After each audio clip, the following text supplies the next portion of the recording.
Chapter 282. Most of the things could be placed in this tree hole. Anyway, the seed was in Lu Chen's chest, so it was easy to take it out. However, some self-defense items had to be carried, such as the black dagger that Lu Chen was most comfortable with. As for Atsu, its sharp fangs were its weapons, so there was no need to prepare anything. When everything was almost ready, Lu Chen threw the last bit of meat to Atsu, then patted its head and said, "Eat more, I don't know what will happen later." Atsu obediently lowered its head and began to eat. Lu Chen sat down to rest, quietly waiting for the fateful moment to arrive. Thinking back to the scene when he just escaped into the tree hole, there was a high possibility that the outside of this seed was still under the incomparably dangerous Dragon River. If that was really the case, with the double threat of the boundless river water and ferocious beasts, it was really a hopeless situation with only a slim chance of survival. However, thinking about this at this moment was useless. He could only use the phrase, "leave it to fate," to mock himself. Anyway, staying in this tree hole would only mean starving to death, so he might as well take a gamble. Lu Chen slightly shook his head, shaking off these thoughts that troubled his mind. His gaze swept across the inside of the tree hole, and saw the half of the fire god's staff lying in the corner. After fusing with the cluster of black flames in the puddle, the current fire god's staff could be said to have changed. The surface was obviously much smoother, most of the cracks had also disappeared, and in many places the faint lines of the totem runes could even be seen. And as long as Lu Chen held the fire god's staff and activated the power of the black flames, the fire god's staff would shine and brighten. But it was only shining and shining, other than that it was useless. Lu Chen had tried many times and many methods, but he could not find the trick to activate the fire god's staff's power. Especially when he was in the barbarian tribe, the strange power of the fire god's staff seemed to have completely disappeared without a trace. It could be said that this fire god's staff was one of the most inexplicable and bizarre magical weapons that Lu Chen had ever seen in his life. However, once he thought that this thing was related to the equally bizarre and ferocious black flame curse, it did not seem strange anymore. Lu Chen held the Vulcan staff in his hand and played with it for a while. After pondering for a while, he put it aside. The origin of this magic treasure was mysterious, and the power it contained was astonishing. However, he didn't know how to use it. If he brought it with him when he went out, it would be very easy for him to accidentally lose it in some dangerous situation. That would not be good. After sitting for a while, Atsu had finished eating all the meat. He licked his lips and walked over with a satisfied look, which was rare for him. Lu Chen stood up and patted Atsu's back. He took a deep breath, smiled at Atsu and said, "Let's go." That familiar dizziness made him feel as if the world had turned upside down and the world was spinning. Everything in front of him was pitch black. It was as if he had passed through an endless starry sky, or as if he had passed through the deep sea. There was a constant roar in his ears, but he couldn't make out what exactly it was. That moment was supposed to be short, but it seemed strangely long. Lu Chen could even clearly feel his body floating and swaying, as well as the cold feeling coming from his surroundings. He subconsciously curled up his body, like a lonely child facing the dark night in fear. Then light shone and sprinkled down. Bang! 2 bodies fell heavily to the ground. At the same time there was a little splash. When Lu Chen woke up, his first reaction was to immediately grasp the black sword tightly and look around. Atsu, who had fallen at the same time beside him, also reacted quickly. It jumped up, bared its teeth and looked around fiercely. It was daytime. The scorching sun hung in the sky, and the sunlight shone on the earth. There seemed to be a desolate atmosphere floating in the air. They were on the riverbank of a large river. The river water that washed ashore from time to time even wet the bottom of Lu Chen's pants. The river was a large river and it looked extremely wide. At a glance, it was almost impossible to see the other side. This made Lu Chen subconsciously think of the Dragon River that he had fallen into. Could it be that his luck was so good that the seed was actually washed ashore by the river? For a moment, Lu Chen was in a daze. After a while, he gradually came back to his senses and looked around. He saw that the riverbank he was in was filled with rocks, and the area was also very large. The rocks spread far and wide, and in the distance there seemed to be a wasteland. As far as his eyes could see, he actually didn't see a single tree. It was the same even on this riverbank. Other than the sound of the flowing river, there was no other sound. Lu Chen slightly frowned, and a trace of vigilance flashed across his eyes. Although this land was quiet, it did not look safe. There was something strange about it. There was plenty of water on the riverbank. Logically speaking, there should be a lot of vegetation. However, not even a single blade of grass grew here, let alone any animals or monsters. The land was dead silent, as if there was no life. After a moment of silence, Lu Chen brought Atsu, who was also a little surprised, and walked a few more steps towards the riverbank. After confirming that there was no danger around, he put away the black short sword in his hand and let out a long breath. Although this land still looked a little strange, no matter what, being able to stand on this land safely was already many times better than the terrible situation that he had expected before he came out. Now that he was temporarily safe, the next thing he had to do was to determine where he was. However, this was where Lu Chen ran into trouble. Apart from the fact that he could roughly determine that the river next to him was the Dragon River, Lu Chen had never heard of this desolate land. He did not know how far the seed had been washed away by the river during this period of time. Although the Dragon River was the boundary river in the central region of the Land of Chaos, in reality, the river still flowed into an unknown place in the depths of the Land of Chaos. Lu Chen faintly felt that he was currently somewhere in the central region of the Land of Chaos. After pondering for a while, Lu Chen finally decided to walk around. At the very least, he had to take a look before deciding. Although this place was full of danger, the good thing was that after surviving this calamity, his pursuers probably wouldn't be able to catch up to him for a while. Because the river bank, or rather the wasteland behind the rocky beach, looked shockingly vast, almost like a large piece of barren land, Lu Chen didn't dare to rashly enter. Instead, he walked along the direction of the river to see if he could find any clues. However, just as he was about to raise his chi and dash forward, he suddenly let out a muffled groan. His entire face instantly turned pale and he directly fell to the ground. Atsu, who was standing beside Lu Chen, was shocked. He instinctively jumped away, then hurriedly ran back to Lu Chen and rubbed his head against Lu Chen's body. Lu Chen gasped for breath with an unbearable pain on his face. Beads of sweat seeped out of his forehead. After a while, his painful appearance slowly calmed down and he sat up. His face gradually revealed a trace of disbelief. Just now, when he subconsciously planned to urge the spiritual power in his body to hurry on, all the meridians in his body suddenly twisted together. All of the spiritual power seemed to have instantly gone out of control and crazily crashed into the meridians. That situation was really like being possessed by the devil. Fortunately, after the battle 10 years ago, his body's cultivation was greatly damaged. Today's spiritual power was no longer the same as it was in the past, so the damage caused wasn't too big. If it was any other Foundation establishment or Jindan Friar, it was very likely that they would be in danger of exploding. Lu Chen was really shocked. If he couldn't use spiritual power, he was almost no different from an ordinary person. If a slightly more powerful demonic beast came, he wouldn't have the power to protect himself. This place was completely desolate. It really was an extremely sinister place, dangerous and immeasurable. However, it was also at this time that Lu Chen's heart suddenly moved and he thought of something else. The situation just now was a little similar to the legendary deepest part of the Land of Chaos, where the 5 elemental spiritual power had reached the most chaotic and crazy place. It was said that the 5 elemental spiritual power in the deepest part of the Land of Chaos was chaotic and could not be absorbed at all. Even if one used their own spiritual power, they would immediately be affected by the outside world and suffer a backlash. It was one of the most dangerous places in the world. Lu Chen was stunned for a moment. The 5 elemental spiritual energy was so chaotic. Could it be that he wasn't in the middle of the Land of Chaos, but the most dangerous part of the Land of Chaos? Thinking of this, Lu Chen couldn't help but suck in a breath of cold air. It must be known that the center of the Land of Chaos was a place of natural danger, led by the Chaos Abyss, the spirit-shattering Sand Sea and other dangerous places. It was a place that even a perfected Yuanian cultivator wouldn't dare to easily set foot in.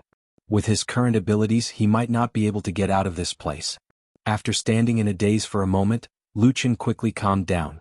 Since he was already in this situation, he could only take it one step at a time.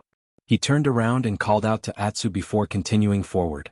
However, after taking 2 steps, he suddenly stopped and turned to look at Atsu. He said with some surprise, "Are you all right?" Atsu wagged his tail and skipped a few times beside him, looking rather pleased with himself. "Oh, I'm all right. That's great." Lu Chen smiled and said, "Come over and carry me." With this huge black wolf as a mount, the journey was naturally much longer. As for why this place didn't affect Atsu, it was probably because it was a demonic beast and didn't have any 5 elemental spiritual power. Lu Chen didn't know the reason and couldn't be bothered to think about it. After riding Atsu for half a day, a mountain suddenly appeared in front of him. It was a tall and majestic mountain that blocked out the sun. Chapter 283. It was the tallest mountain that Lu Chen had ever seen in his life. It was even bigger than Kunlun Mountain. The mountain was still far away on the horizon, but just by looking at its tall figure, there was a terrifying aura pressing down on them. It was not a mountain but a boundless city wall that blocked the heaven and earth. The two ends of the mountain range stretched for tens of thousands of miles, and the end could not be seen. The mountain peak was extremely tall and towered into the sky. About 1,000 feet above the ground, there was a line of snow, and above that was a vast expanse of white snow. The white clouds were misty, layer upon layer. It seemed that they were only at the middle of the mountain, and the higher mountain peaks were so high that they could not be seen. Such a magnificent spectacle was really rare in the world. Lu Qin and Atsu looked ahead and held their breath. But after coming back to his senses, Lu Qin's expression suddenly changed, and an ominous premonition suddenly flashed through his mind. Unlike the vast wasteland where not even a blade of grass grew, he had heard of this towering and exceptionally majestic mountain in the past. Legend has it that in the deepest part of the Land of Chaos, there was a huge mountain peak that stretched across the land. It was called the Great Snow Mountain. It was the home of the ferocious and valiant barbarian tribe. There were countless ferocious and peerless demonic beasts in the huge mountain range, and the height of the mountain was unimaginably high, reaching into the clouds. Since ancient times, it had the nickname of Pillar of Heaven and Earth. For thousands of years, no one had ever been able to cross this huge mountain. Firstly, the mountain was steep and difficult to climb, and the demonic beasts in the mountain were extremely ferocious. Once one climbed to the top, it was said that there was an extremely cold wind at the top of the mountain that was unheard of in the world. Not to mention flesh and blood, even the ancient beasts, and even the highly skilled Yuanying Jinren could not withstand it. As a result, the Great Snow Mountain became a natural moat that separated the north and the south. The only exception was that after a long period of time, there would be an earth-shattering change on the Great Snow Mountain, and then the beasts would go quiet, the wind and snow would stop, and a road would appear. In the great battle between the humans and the berserkers in the past, the berserkers had seized that chance to attack the north en masse. In the end, they had suffered a crushing defeat. If the huge mountain in front of him was the legendary Great Snow Mountain, didn't that mean that he was no longer in the middle of the Land of Chaos, but in the core of the Land of Chaos? He might even be close to the southern wastelands? Lu Chen's expression turned ugly. If that was really the case, then the situation was much worse than he had expected. Sitting on the back of Atsu, he looked left and right. On one side was the barren wilderness, and on the other side was the seemingly smooth-flowing river. Lu Chen frowned. At the same time, he tried his best to recall all the memories he had of the Dragon River. However, no matter how he thought about it, he found that although the river was full of life, it was shrouded in mist. Most importantly, all the questions about where the river flowed to, the answer was almost the same. It turned into the depths of the chaotic lands and disappeared without a trace. His whereabouts are unknown? How could such a huge river disappear without a trace? Why couldn't he just follow the direction of the river? Why couldn't he find it? This seemingly simple question seemed to hide an unfathomable and terrifying secret. Atsu stood quietly, occasionally flicking its tail. Lu Chen pondered in silence for a while, then patted its head and said, "Let's go. No matter what, let's go ahead and take a look." Atsu raised its head and looked at the towering Great Snow Mountain in the distance. It looked at the barren wilderness illuminated by the scorching sun in the sky. Suddenly, it let out a long howl and ran with all its might. Like a black wind, it blew across the barren wilderness and the riverbank. Countless rocks swept past them and disappeared from sight. This run lasted for a very long time. The river was frighteningly long. When the sky darkened, Lu Chen estimated that they had run for at least 100 or 200 kilometers, but the river did not seem to have changed. The scenery in front of them also did not change. It was still a stretch of desolation. This was the result of Atsu's extraordinary endurance after it had advanced to the holy beast rank. If it were any other demon beast, it would have collapsed from exhaustion. At dusk, Lu Chen and Atsu stopped and prepared to spend the night on this frighteningly large riverbank. The situation in front of him was very strange. Logically speaking, if he was really near the Great Snow Mountain, then there should be even more dangerous demonic beasts hibernating in the Land of Chaos. But after running for such a long time, Lu Chen had not encountered a single demonic beast. It was also very strange. Although it was a good thing that they did not encounter the threat of demon beasts, there was another problem. There was no food. This riverbank wasteland was too desolate. Not even a blade of grass grew. Lu Chen and Atsu could not possibly live on rocks. However, Lu Chen and Atsu really ran over to look at some of the big and small rocks on the ground. But this place was really desolate. Other than rocks, there was only wasteland. There was not even a small worm. Fortunately, heaven never bars one's way. Although the riverbank was desolate, at least there was a big river next to it, right? Lu Chen thought of several methods and used almost all the means available to him. Finally, he caught a few fish from the water of the river. The fish in this river were also very different from the fish that Lu Chen had seen in the past. They were almost all different species that he had never seen before. Moreover, they were very fierce and aggressive. Lu Chen and Atsu were almost bitten. But it was also in the process of fishing that Lu Chen unexpectedly discovered that although he could not use his 5 elemental spiritual energy in various means, the power of the black fire seemed to be completely unaffected by the chaotic 5 elemental spiritual energy in this area. He could use it freely. It was also because of this that he was able to catch those big fish in the end. However, when Atsu ate the fish, it looked like it was in pain. From time to time, it would look at Lu Chen with some complaints. Lu Chen stared at the stupid dog and said, "It's good enough that you have something to eat. Isn't the meat a little sour? It's fine." That night, the riverbank was very dark and very cold. Lu Chen almost didn't sleep much. Fortunately, the night passed safely. There were no dangers that only existed at night, and no monsters suddenly crawled out of the river. After dawn, Lu Chen and Atsu continued to move forward. However, after running, Lu Chen quickly felt that today's Atsu was obviously faster than yesterday. At the same time, its body was stronger. Was it the result of eating the fish in the river? A few days ago, when they were hiding in the mysterious tree hole, Lu Chen basically gave Atsu ordinary meat. There was no essence or spiritual energy to speak of. As for the fish that lived in the river, it should be a kind of monster. The stupid dog was really picky. If he didn't give it good food, it wouldn't work. On this day, Atsu's speed was much faster than yesterday. When it was almost noon, the desolate and lifeless scenery that had always been the same finally changed. The first person to notice something wrong was Lu Chen. He saw that the river that had been flowing smoothly suddenly began to become a little turbulent. At the same time, the river seemed to be faintly narrowing. As they continued forward, a rumbling sound suddenly came from the originally quiet wilderness. It was like a thunderclap, like a landslide, and also like a torrent crashing against a hard rock. It made one's heart skip a beat. This time, without waiting for Lu Chen to call, Atsu first slowed down and looked forward. Lu Chen's face was a little dignified. He jumped down from the back of Atsu and looked into the distance. There seemed to be a vague black slowly wriggling in the distance. All the sounds came from that direction, and the river next to him was also flowing in that direction. It seemed that he finally found a result.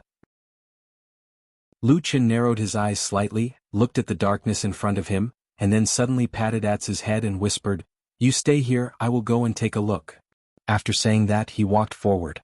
When stepping on the uneven stone beach, Lu Chen suddenly found that there were some black marks on the surface of many stones under his feet. He paused for a moment, squatted down beside a stone with a black mark, and then found that it seemed to be traces of burning. When he stood up, he soon found that the stone beach he was standing on at the moment was almost full of such stones with black marks, and there were countless of them everywhere, covering an astonishingly large area.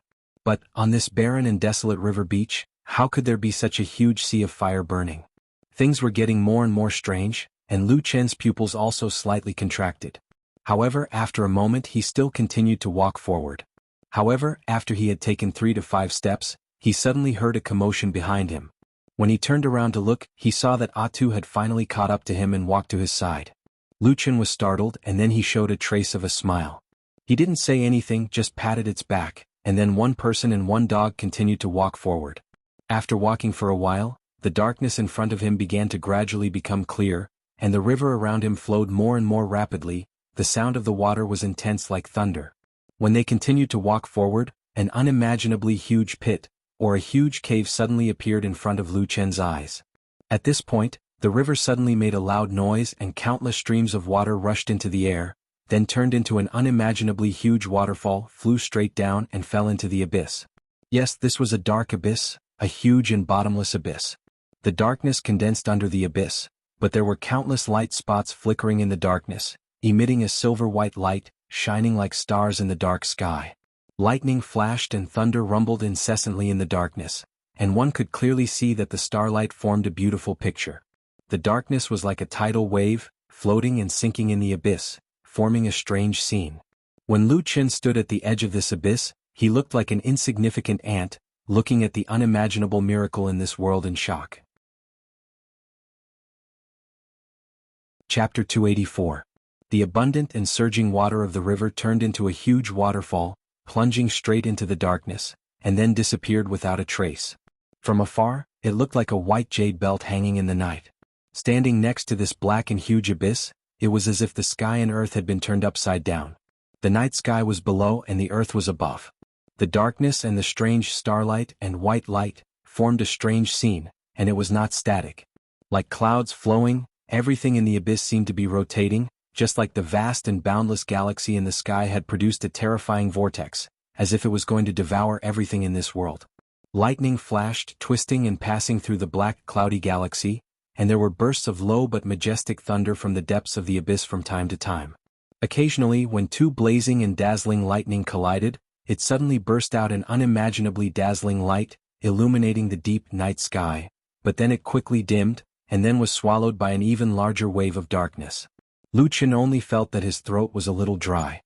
He stared blankly at the strange scenery below, which was almost beyond human imagination, and was shocked by this huge and incredible scene. Just as Lu Chen was lost in thought, he suddenly heard a few hurried roars from beside him. Immediately after, he felt a grip on his wrist, and a sharp pain accompanied by a great force that pulled him backwards abruptly came over. Lu Chen let out a pained groan, and his body jolted awake. He saw that Atu had opened his mouth for some unknown reason, and was biting his hand with all his might, trying to drag it backwards. He was shocked and angry, and just when he was about to scold, his body suddenly trembled, and he found that he had already walked to the edge of the abyss, and half of his foot was already hanging outside. If he took half a step forward, he would directly fall into this mysterious and terrible abyss. It turned out that just now, unknowingly, he seemed to have lost his consciousness. If it were not for Atsu, who was still awake and pulled him back, the consequences would be unimaginable. Lu Chen hurriedly retracted his foot, which was already halfway into the abyss, and took a few steps back. His face was a little pale and he was gasping for breath. At the same time he was horrified. This mysterious abyss seemed to have a strange power that could make people walk into a trap. It was really creepy. After a while Lu Chen calmed down a little, but he didn't dare to look at this strange abyss anymore. He turned around and touched the head of Atsu, who was standing beside him. Just when he was about to speak, he suddenly saw the huge mountain in the distance. His body trembled again. In that instant he suddenly knew where this place was. Under the Great Snow Mountain in the Chaos Abyss. The Great Snow Mountain, the Primal Chaos Abyss, and the Shattered Spirit Sand Sea. These three places were the most dangerous and terrifying core areas of the Land of Chaos. When he and Atsu hid in the mysterious tree hole, the river water of the Dragon River had actually washed the seed all the way to the deepest part of the Land of Chaos. Even in the flourishing cultivation world of the human race, it had been many years since anyone had come close to the core areas of the Land of Chaos. These most dangerous places in the world seemed to have become legends. This result far exceeded Lu Chen's initial plans. One had to know that he had only wanted to take the risk to enter the central area of the Land of Chaos. After standing in place for a while, Lu Chen shook his head and sighed helplessly. He glanced at Atsu and found that Atsu was also looking at him with concern, as if worried that this man had been scared silly. "All right, at least we are still alive," Lu Chen said to Atsu in a self-deprecating manner and shrugged his shoulders. No matter what, standing so close to the Primal Chaos Abyss, one of the three most dangerous places in the Land of Chaos, was not a pleasant thing, even if it seemed like nothing had happened for the time being. "Let's go and take a look at the other places," Lu Chen said to Atsu and turned to leave. Atsu was just about to follow when all of a sudden, the black wolf's fur stood on end and it bared its fangs. It let out a ferocious growl once again, as if it had seen a terrifying beast, revealing a look of terror. Lu Chen was shocked. Just as he was about to comfort Atsu, he suddenly felt the ground beneath his feet shake violently. Then, several earth-shattering claps of thunder rang out from the Primal Chaos Abyss. Lu Chen turned to look in the direction of the sound and saw that the river in the distance, which had already become turbulent, suddenly began to twist and ripple. In the huge abyss, black waves surged violently, each wave higher than the one before. Lightning was swimming around crazily. Rays of starlight shone brightly. The darkness was full and surging. The dark vortex spun faster and faster. Suddenly there was a moment when everything stopped. Heaven and earth held their breath and all things froze. All of a sudden, a loud noise that seemed to tear the sky and shatter the vault of heaven rang out from the abyss of chaos. A dark torrent rushed straight up to the sky from the depths of the whirlpool. All the clouds and mist were scattered in front of this terrible dark torrent. They could only stare at this strange scene that pierced through the sky. The clouds in the sky changed color. After a while, the giant black pillar gradually shrunk and disappeared. The primal chaos abyss slowly regained its calm. Lu Chen was shocked. Suddenly he saw a small black dot appear in the sky. The black dot fell from the sky at a very fast speed. It gradually became bigger and bigger in his sight. It turned out to be a fist-sized black stone burning with flames. With an astonishing whistling sound, it fell from the sky. After a while, it smashed heavily on the ground hundreds of feet away from Lu Chen and Atsu, making a deafening roar. The ground trembled and the black fire burned high into the sky. The ground was immediately scorched black. At the same time, sand and stones flew. Obviously, the force of the impact was astonishing. Lu Chen looked at the burning flames and the big pit on the ground. Suddenly his face changed. At that moment he suddenly thought of the black marks left on the ground. Go! He suddenly let out an angry roar, flipped over and jumped onto Atu's back, hugged its neck and shouted, "Run!" Atsu seemed to have sensed something. It let out a long roar and rushed out with all its might. At the same time, in the boundless sky, a second black dot appeared, then a third, a fourth. More and more until it was impossible to count.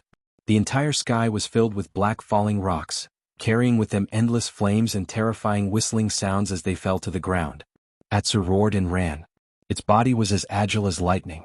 It jumped and weaved, and even the rocks of different heights couldn't stop it. But soon, the burning black stones that fell from the sky began to hit the ground. At first it was one or two stones. Soon it was too much for the eyes to take in. The roar was deafening. The sound of explosions and the trembling of the ground were endless. The burning flames began to spread across the land. Every falling boulder would cause a sea of fire and a large amount of sand and dust. Carrying Lu Chen on its back, Atsu desperately ran away in this doomsday-like scene. It passed through every narrow gap and dodged the feast of the Grim Reaper. Even if the flames burned its skin and flesh, it didn't flinch. There were many times when it was only a thin line between life and death. The terrifying rain of fire covered the land. If Atsu made the slightest mistake, it and Lu Chen would stay on this land forever. But in the end, Atsu still roared and rushed out with its body covered in flames and dust. It avoided the falling stones along the way and left the seemingly endless rain of fire behind. The thrill of the journey was indescribable. Even Lu Chen himself felt that he was in a desperate situation and couldn't escape anymore. But in the end, Atsu, the magical holy beast that was only good at escaping, exerted all its strength and finally brought him out. When the rain of fire subsided and the world became peaceful again, Lu Chen and Atsu stood at the edge of the land that had become a sea of fire. When they looked back, they were both speechless. At this moment, their bodies were all gray and black. Lu Chen's clothes and Atsu's fur were torn and burned in many places. And in the place where they were just now, no living creature could survive within a radius of more than 100 miles. Lu Chen finally knew where the black marks on the stones that he saw before came from. A dangerous place like the Chaos Abyss was indeed extraordinarily terrifying.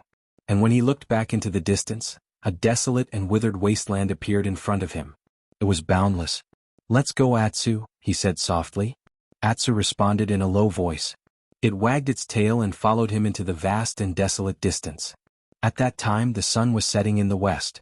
Under the setting sun, their shadows were particularly long and thin, and they were cast on the desolate and boundless desert. Chapter 285. Lu Chen and Atsu barely avoided the terrifying rain of fire from the primal chaos abyss. It could be said that they had a narrow escape from death. Without any hesitation they left the area. They could not go to the Great Snow Mountain either. It was a dangerous place that was on par with the abyss of chaos. Even if they went there, they would most likely die. As for the remaining path, they did not have many choices. On one side was the boundless desert, while the other was to walk back along the rocky beach and look upstream of the river. After much thought, Lu Chen finally decided to turn back and walk upstream. If this river was the Longchuan River, they might have a chance of finding their way back. As for the seemingly vast wasteland, it was too easy to associate it with the broken spirit sand sea that was on par with the abyss of chaos and the Great Snow Mountain. Although Lu Chen could not be sure that it was that place, if the abyss of chaos and the Great Snow Mountain had both appeared, it would not be strange for the broken spirit sand sea to appear as well. In this strange and unpredictable region, danger lurked everywhere. If they wanted to survive, they had to be careful. Even so, Lu Chen did not have much confidence that they would be able to walk out of this dangerous place. They slowly approached the river and began to swim upstream.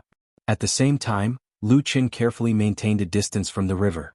He would only approach the river when he needed to feed on the fish in the river. Just like that, they walked for a few days without encountering any accidents. Although this was a good thing, Lu Chen still felt a little strange. It was hard to say if he had not been to the Great Snow Mountain, but the abyss of chaos that he had seen was an incomparably strange and dangerous place.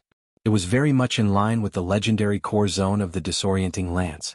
However, the legends also said that the disorienting lands was dangerous to the point where danger lurks every 3 steps and danger every 5 steps. Not to mention ordinary people, even Yuanying Jinren would have to be on high alert to deal with it.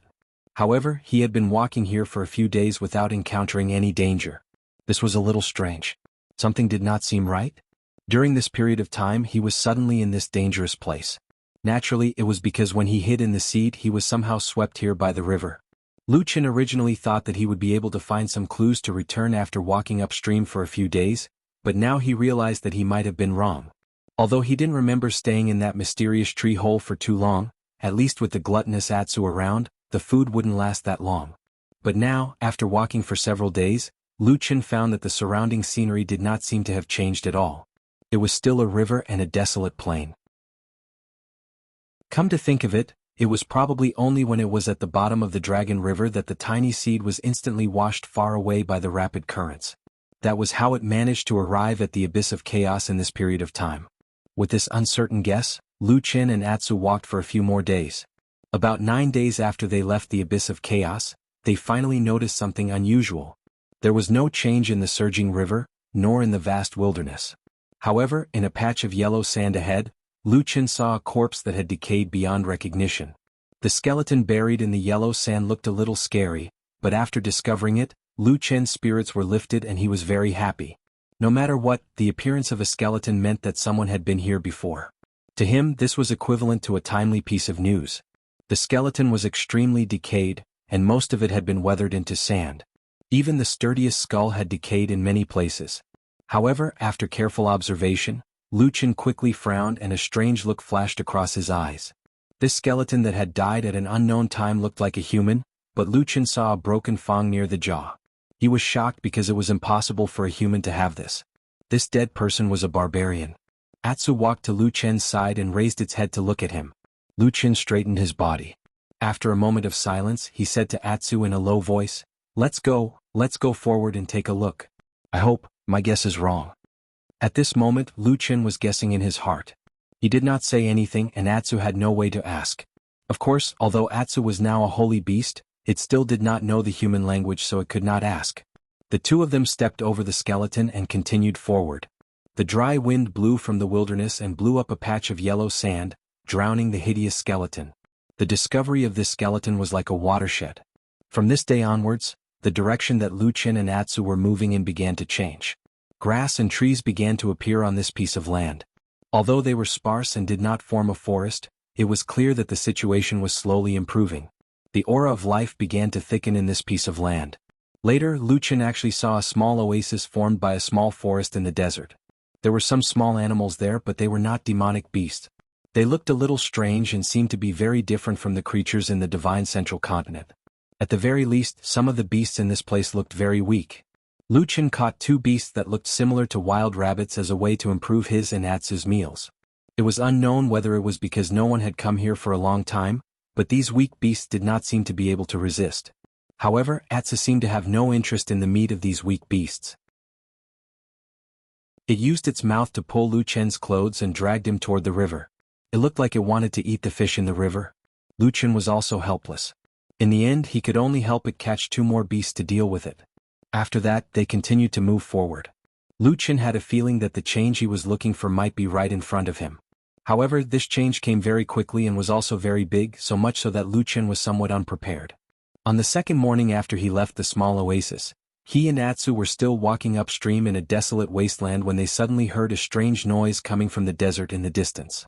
The sound was unusually desolate and tragic, and the tone was boundless, as if it was recalling an ancient epic to the heavens. However, Lu Chen's expression immediately turned ugly because he felt that the voice was a little familiar. After thinking for a moment, he felt that this voice was similar to the voice of the old shaman he had heard in the battle with the barbarian tribe in the mountain ridge next to the evil Python Valley. This discovery made him look a little solemn. He informed Atsu and then quietly ran toward the source of the sound. There was a big sand dune about 100 feet in front of them. Lu Qin and Atsu ran in that direction. As they got closer, more and more sounds came. It was like the howling of wild beasts, the blood-boiling sound of war drums, the crazy roars, and the roars seemed to be mixed with a bit of majesty. They climbed up, and then when they reached the top of the sand dune, they quietly poked their heads out. A battlefield appeared in front of them. It was a fierce battle involving hundreds of people. It was fierce and bloody, crazy and tyrannical. It was unfolding in front of them without any warning. About 100 feet below the sand dune, all the warriors on the battlefield were tall and burly barbarian warriors with tusks in their mouths. Most of them were bare-chested, and they were holding weapons made of huge stones in their hands. They were fighting in a violent manner. This battle seemed to be halfway through, and it had reached the most intense moment. Both sides were in a killing frenzy. Blood flowed everywhere and corpses were everywhere. It was unknown how many barbarians had been decapitated, and their limbs were severed. The scene was extremely bloody. Atsu let out a low growl, and it seemed to be a little nervous. Lu Qin gently patted its head, but his expression didn't look good either. He turned his head and looked at the road they had come from, and the unusually long and wide river. He was speechless for a moment. Such a fierce battle between barbarians must be a war between two big tribes, and it was impossible for such a situation to happen in such a dangerous environment like the chaotic land. He secretly smiled bitterly with a bit of self-mockery. He whispered to himself, "I've actually been washed to the southern wilderness." Yes, it was very likely that Lu Qin and Atsu were in the southern wilderness, where only the barbarians lived. The great snow mountain and the abyss of chaos he had seen were all real. But what was different from what he had imagined was that he and Atsu were now on the other side of the most dangerous area in the chaotic land. Perhaps he was the first human to set foot in the southern wilderness in thousands of years? Of course, this wasn't something to be happy about. The southern barbarian territory had been separated from the chaotic lands for thousands of years, and there were almost no humans here. Moreover, if the legends were true, there were many barbarians who had the vile habit of eating human flesh. Similarly, if this was the southern wilderness, it could finally explain why the spiritual power of the five elements was so abnormal that it almost crippled Lu Chen's cultivation. On the other hand, the power of the black flame in Lu Chen's body was not damaged at all. It was probably because this power originated from this place. He smiled bitterly in his heart, and also had a headache about how to survive in the future. But with a loud roar, Lu Chen's attention was quickly drawn to the battle. He saw that at the back of one of the barbarian tribes, there seemed to be someone who was finally dissatisfied with this bloody and indecisive war. Then, a barbarian dressed in black and looking like a priest walked out. He raised his hands to the sky, and loudly chanted an incantation. After a while, a magic tool appeared in his hand, which seemed to be a piece of yellow wood. Then, as he chanted the incantation faster and faster, the yellow wood began to light up with runes, and a strong spiritual power began to fill the air. Totem power? Lu Chen's expression immediately turned solemn. This scene was very similar to that of the barbarian tribe he had seen in the disordered land. He just didn't know if the effect of this priest's spell would be the same as that of the old priests. Lu Chen stared at that side, his eyes shining. Chapter 286. The ancient incantation began to reverberate in the sky above the fierce battlefield, and immediately caused a commotion among the warriors on both sides. The difference was that the warriors on the side with the priest all revealed expressions of joy, while the warriors on the other side had expressions of fear on their faces. It was hard to imagine that not long ago, these incomparably valiant barbarian warriors, who would rather die than retreat in the face of blood and slaughter, would actually be afraid of the power of the priest. It seemed that to these warriors, this strange power was more awe-inspiring than death itself. Of course, Lu Chen could not understand this inexplicable mentality. They were not even afraid of bleeding to death, and yet they were afraid of this unknown magic? Come to think of it, perhaps these barbarian warriors had been instilled with the idea that the priest's magic was unparalleled since they were young. Otherwise, it was really incomprehensible. However, at this moment he could not care about these things because when he saw the magic staff in the hands of the priest when he cast the spell, his heart suddenly moved. He immediately reached out to touch his chest, and in the next moment the half of the fire god's staff appeared in his hand.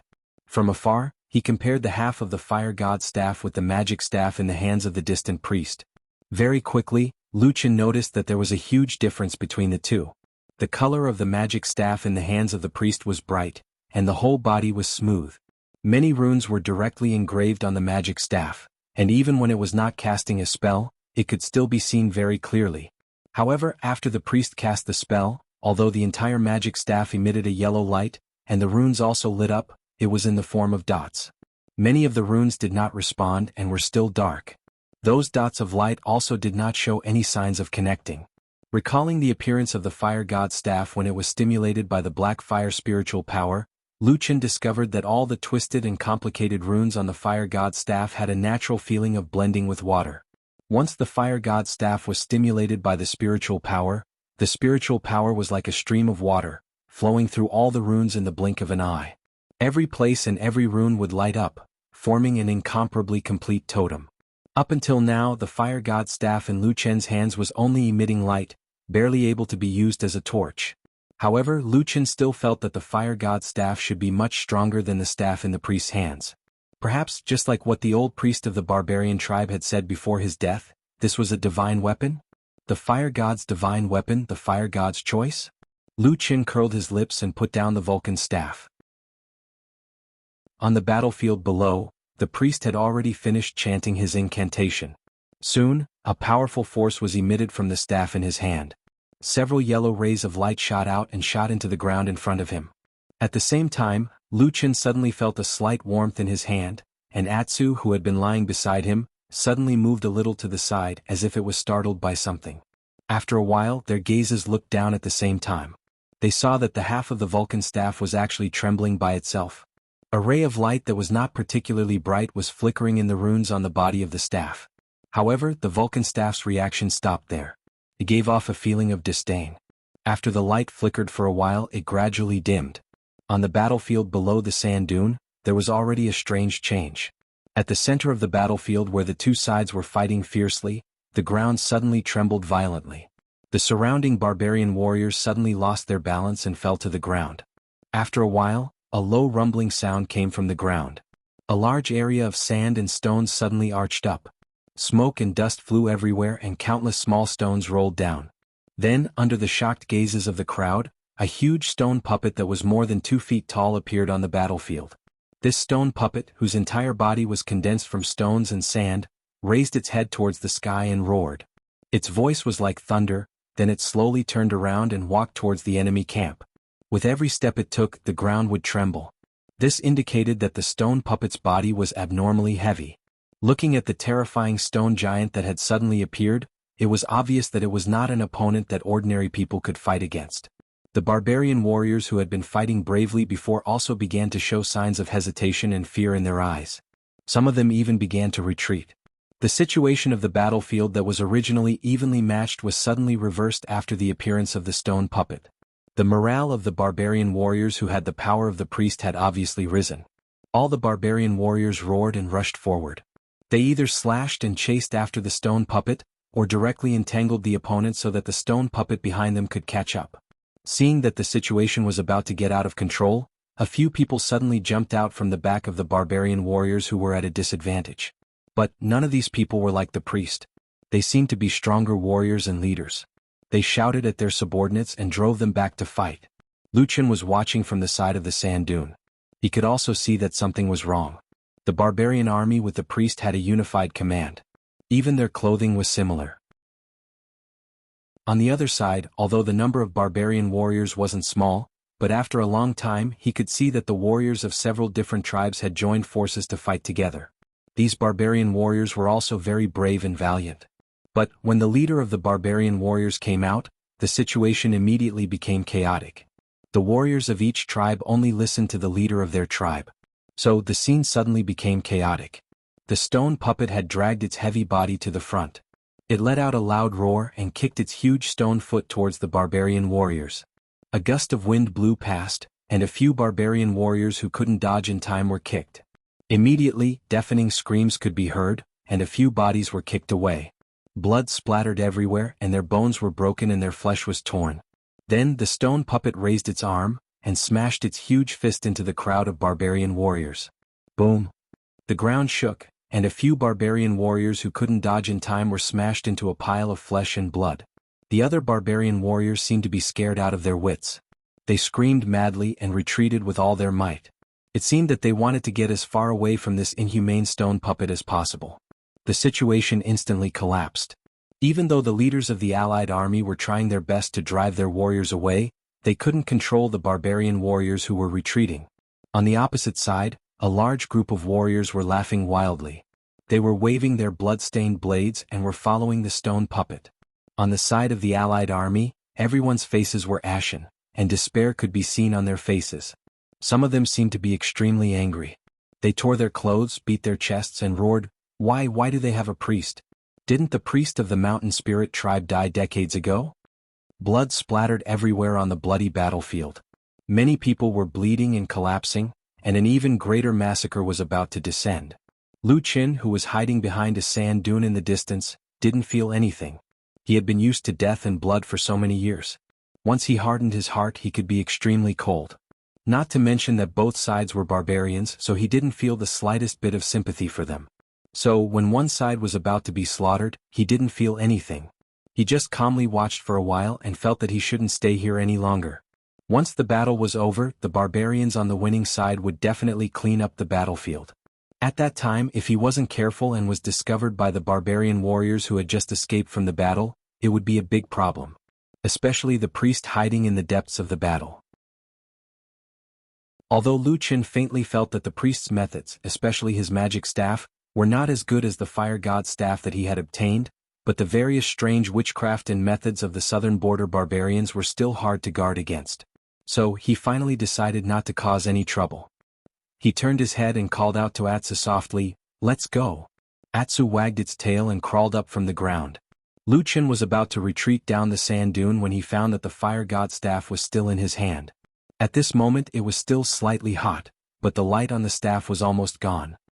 He shrugged his shoulders and was about to put away the fire god's staff when he suddenly found that the priest in the distance had a solemn expression on his face. His hands were twisting in the air, as if he was in the process of controlling the stone puppet. Seeing that victory was in his grasp, it was obvious that the priest's face revealed an obvious look of arrogance. Then he looked around and saw that the barbarian warriors surrounding him were all looking at him with reverence. The way they looked at him was like that of a god. The priest was extremely pleased with himself and couldn't help but laugh out loud. He had the intention to show off. As long as I can completely make these brainless barbarians who only have a body of flesh and blood respect me, I can successfully subdue this mountain spirit tribe. When I return to the war god temple, I'm sure the few shamans will be even more satisfied with me. The priest snorted coldly and made up his mind. He grabbed the staff beside him with both hands and didn't seem to cast a spell. In the blink of an eye, a violent force flowed out from the staff and poured into the distance. The power, accompanied by the blazing yellow light, directly passed over the heads of the crowd and landed on the stone puppet. Immediately, the originally incomparably powerful stone puppet seemed to have suddenly been stimulated, and its movements actually became twice as fast as before. Even the most obvious flaw was almost fixed. With this, the stone puppet became even more of a terrifying killing machine. It swept across the battlefield and slaughtered flesh and blood. In the blink of an eye, it was about to kill its way through the enemy's formation. The priest laughed out loud and the barbarians around him cried out in surprise. Their faces were full of reverence and they looked as if they were about to kneel on the ground. It was also at this moment that the fire god's staff, which had calmed down in Lu Chen's hand, suddenly lit up. Just like a will that had been provoked again. Chapter 287. It was a sudden ray of light that rose from the fire god's staff. The entire sand dune seemed to be shrouded in this ray of light in an instant. It was majestic and turbulent, and the light was like fire roaring loudly. Almost at the same time, all the barbarian warriors who were immersed in the bloody slaughter and life and death situation on the battlefield did not notice the abnormality on the sand dune next to the battlefield. The only one who felt it was the priest who was casting the spell with the staff in his hand. The earthy yellow staff that was at its peak state and invincible on the battlefield suddenly trembled violently. A few rays of light immediately shot back and returned to the staff, flickering non-stop as if it was vigilant. The stone puppet in front of it seemed to have lost a part of its strength, and its speed and agility also slowed down. But even so, this terrifying and powerful stone puppet was still a terrifying existence that could not be defeated on the battlefield. The situation of the battle still did not change, and even the two sides did not feel anything wrong. At most, they thought that the priest felt that this little bit of power was enough to win, and there was no need to waste any more energy. However, at this moment, the priest's face suddenly became solemn. Just at that moment he clearly felt a powerful origin power suddenly appear around him. This kind of pure and powerful spiritual power was something he had only seen from the few shamans in the war god temple in the past. Could it be that a powerful shaman had suddenly come here? The moment this thought surfaced in his mind, the priest's face instantly turned pale. Like the surrounding barbarian warriors who worshipped him, he was even more in awe of the few shamans who were at the peak of the barbarian race's power. He did not even dare to think of making an enemy out of them. However, very soon the priest noticed that something was wrong. Because other than the wave of spiritual power, he did not feel the monstrous aura that seemed to be able to cover the sky and cover the sun that he was so familiar with. This discovery made the priest feel slightly relieved, and his eyes immediately swept around. After a moment, his eyes fell on the sand dune at the side of the battlefield. There seemed to be a ball of fire burning there, and the fire seemed to be enveloping the entire hill. And the wave of spiritual power that he felt before was coming from there. After seeing the fire, the priest could not help but be startled. Fire spiritual power? Didn't this power disappear from the wilderness for thousands of years? A moment later, the priest sneered and a look of understanding appeared in his eyes. Only the shamans of the barbarian tribe could master the true 5 elemental spiritual powers of gold, wood, water, fire, and earth. Priests like him could only cultivate various kinds of secondary spiritual powers, but their power was equally powerful. Thinking of this, he felt a little disgusted with the enemy hiding on the sand dune. This was to disrupt his plan to subdue the mountain spirit race. Even if the other side hadn't made a move yet, as long as they affected this area, they would become his enemy. Since it wasn't Lord Shaman, then there was nothing to be afraid of. This priest himself was an extremely talented rising star in the war god temple. If it wasn't for the fact that his background wasn't too good and he didn't have the backing of a powerful tribe, his achievements would have been much greater than what he was now. It was precisely because of this that he was even more eager to subdue a tribe for his own use. But in the barbarian wasteland, all the tribes insisted on a single belief in the power of the totem. Apart from worshipping their ancestors, the barbarian tribes only worshipped one kind of totem. For example, a tribe that worshipped a fire totem would never believe in the power of a water totem. The totem's spiritual power of this priest belonged to the earth totem system of the 5 elements. He wanted to find a tribe that worshipped an earth power. Moreover, this tribe had already lost its priest, so the tribe couldn't be too weak. Otherwise, it wouldn't be able to provide him with all kinds of strong support, and it would be useless to subdue it. Therefore, subduing the mountain spirit race was something he couldn't afford to fail. Originally, he had basically controlled the morale of the mountain spirit race. In today's battle against 4 small tribes, as long as he won the battle, the mountain spirit race would be completely loyal to him. Just as he was about to succeed, an accident had occurred. This time he couldn't back down no matter what. The priest picked up his magic staff and started to chant a mysterious incantation. His body turned half a circle, no longer facing the front of the battlefield. Instead, he looked in the direction of the sand dune. The leaders of the mountain spirit race next to the priest soon noticed that something was wrong. They raised their heads and looked at the strange fire on the sand dune. Suddenly their faces changed. However, seeing that the priest was calm and composed, and that he was directly attacking the sand dune, they felt relieved. In this battle, the high priest had already proven his strength. A yellow light rose up like a vast and boundless wasteland. It turned into a huge fist in midair, and then smashed down on the sand dune. Lu Qin, who was hiding behind the sand dune, had a helpless expression on his face. According to his original intention, he did not care whether the 2 barbarians fought to the death. It had nothing to do with him. Just as he was about to leave, who would have thought that the fire god's staff would do something like this?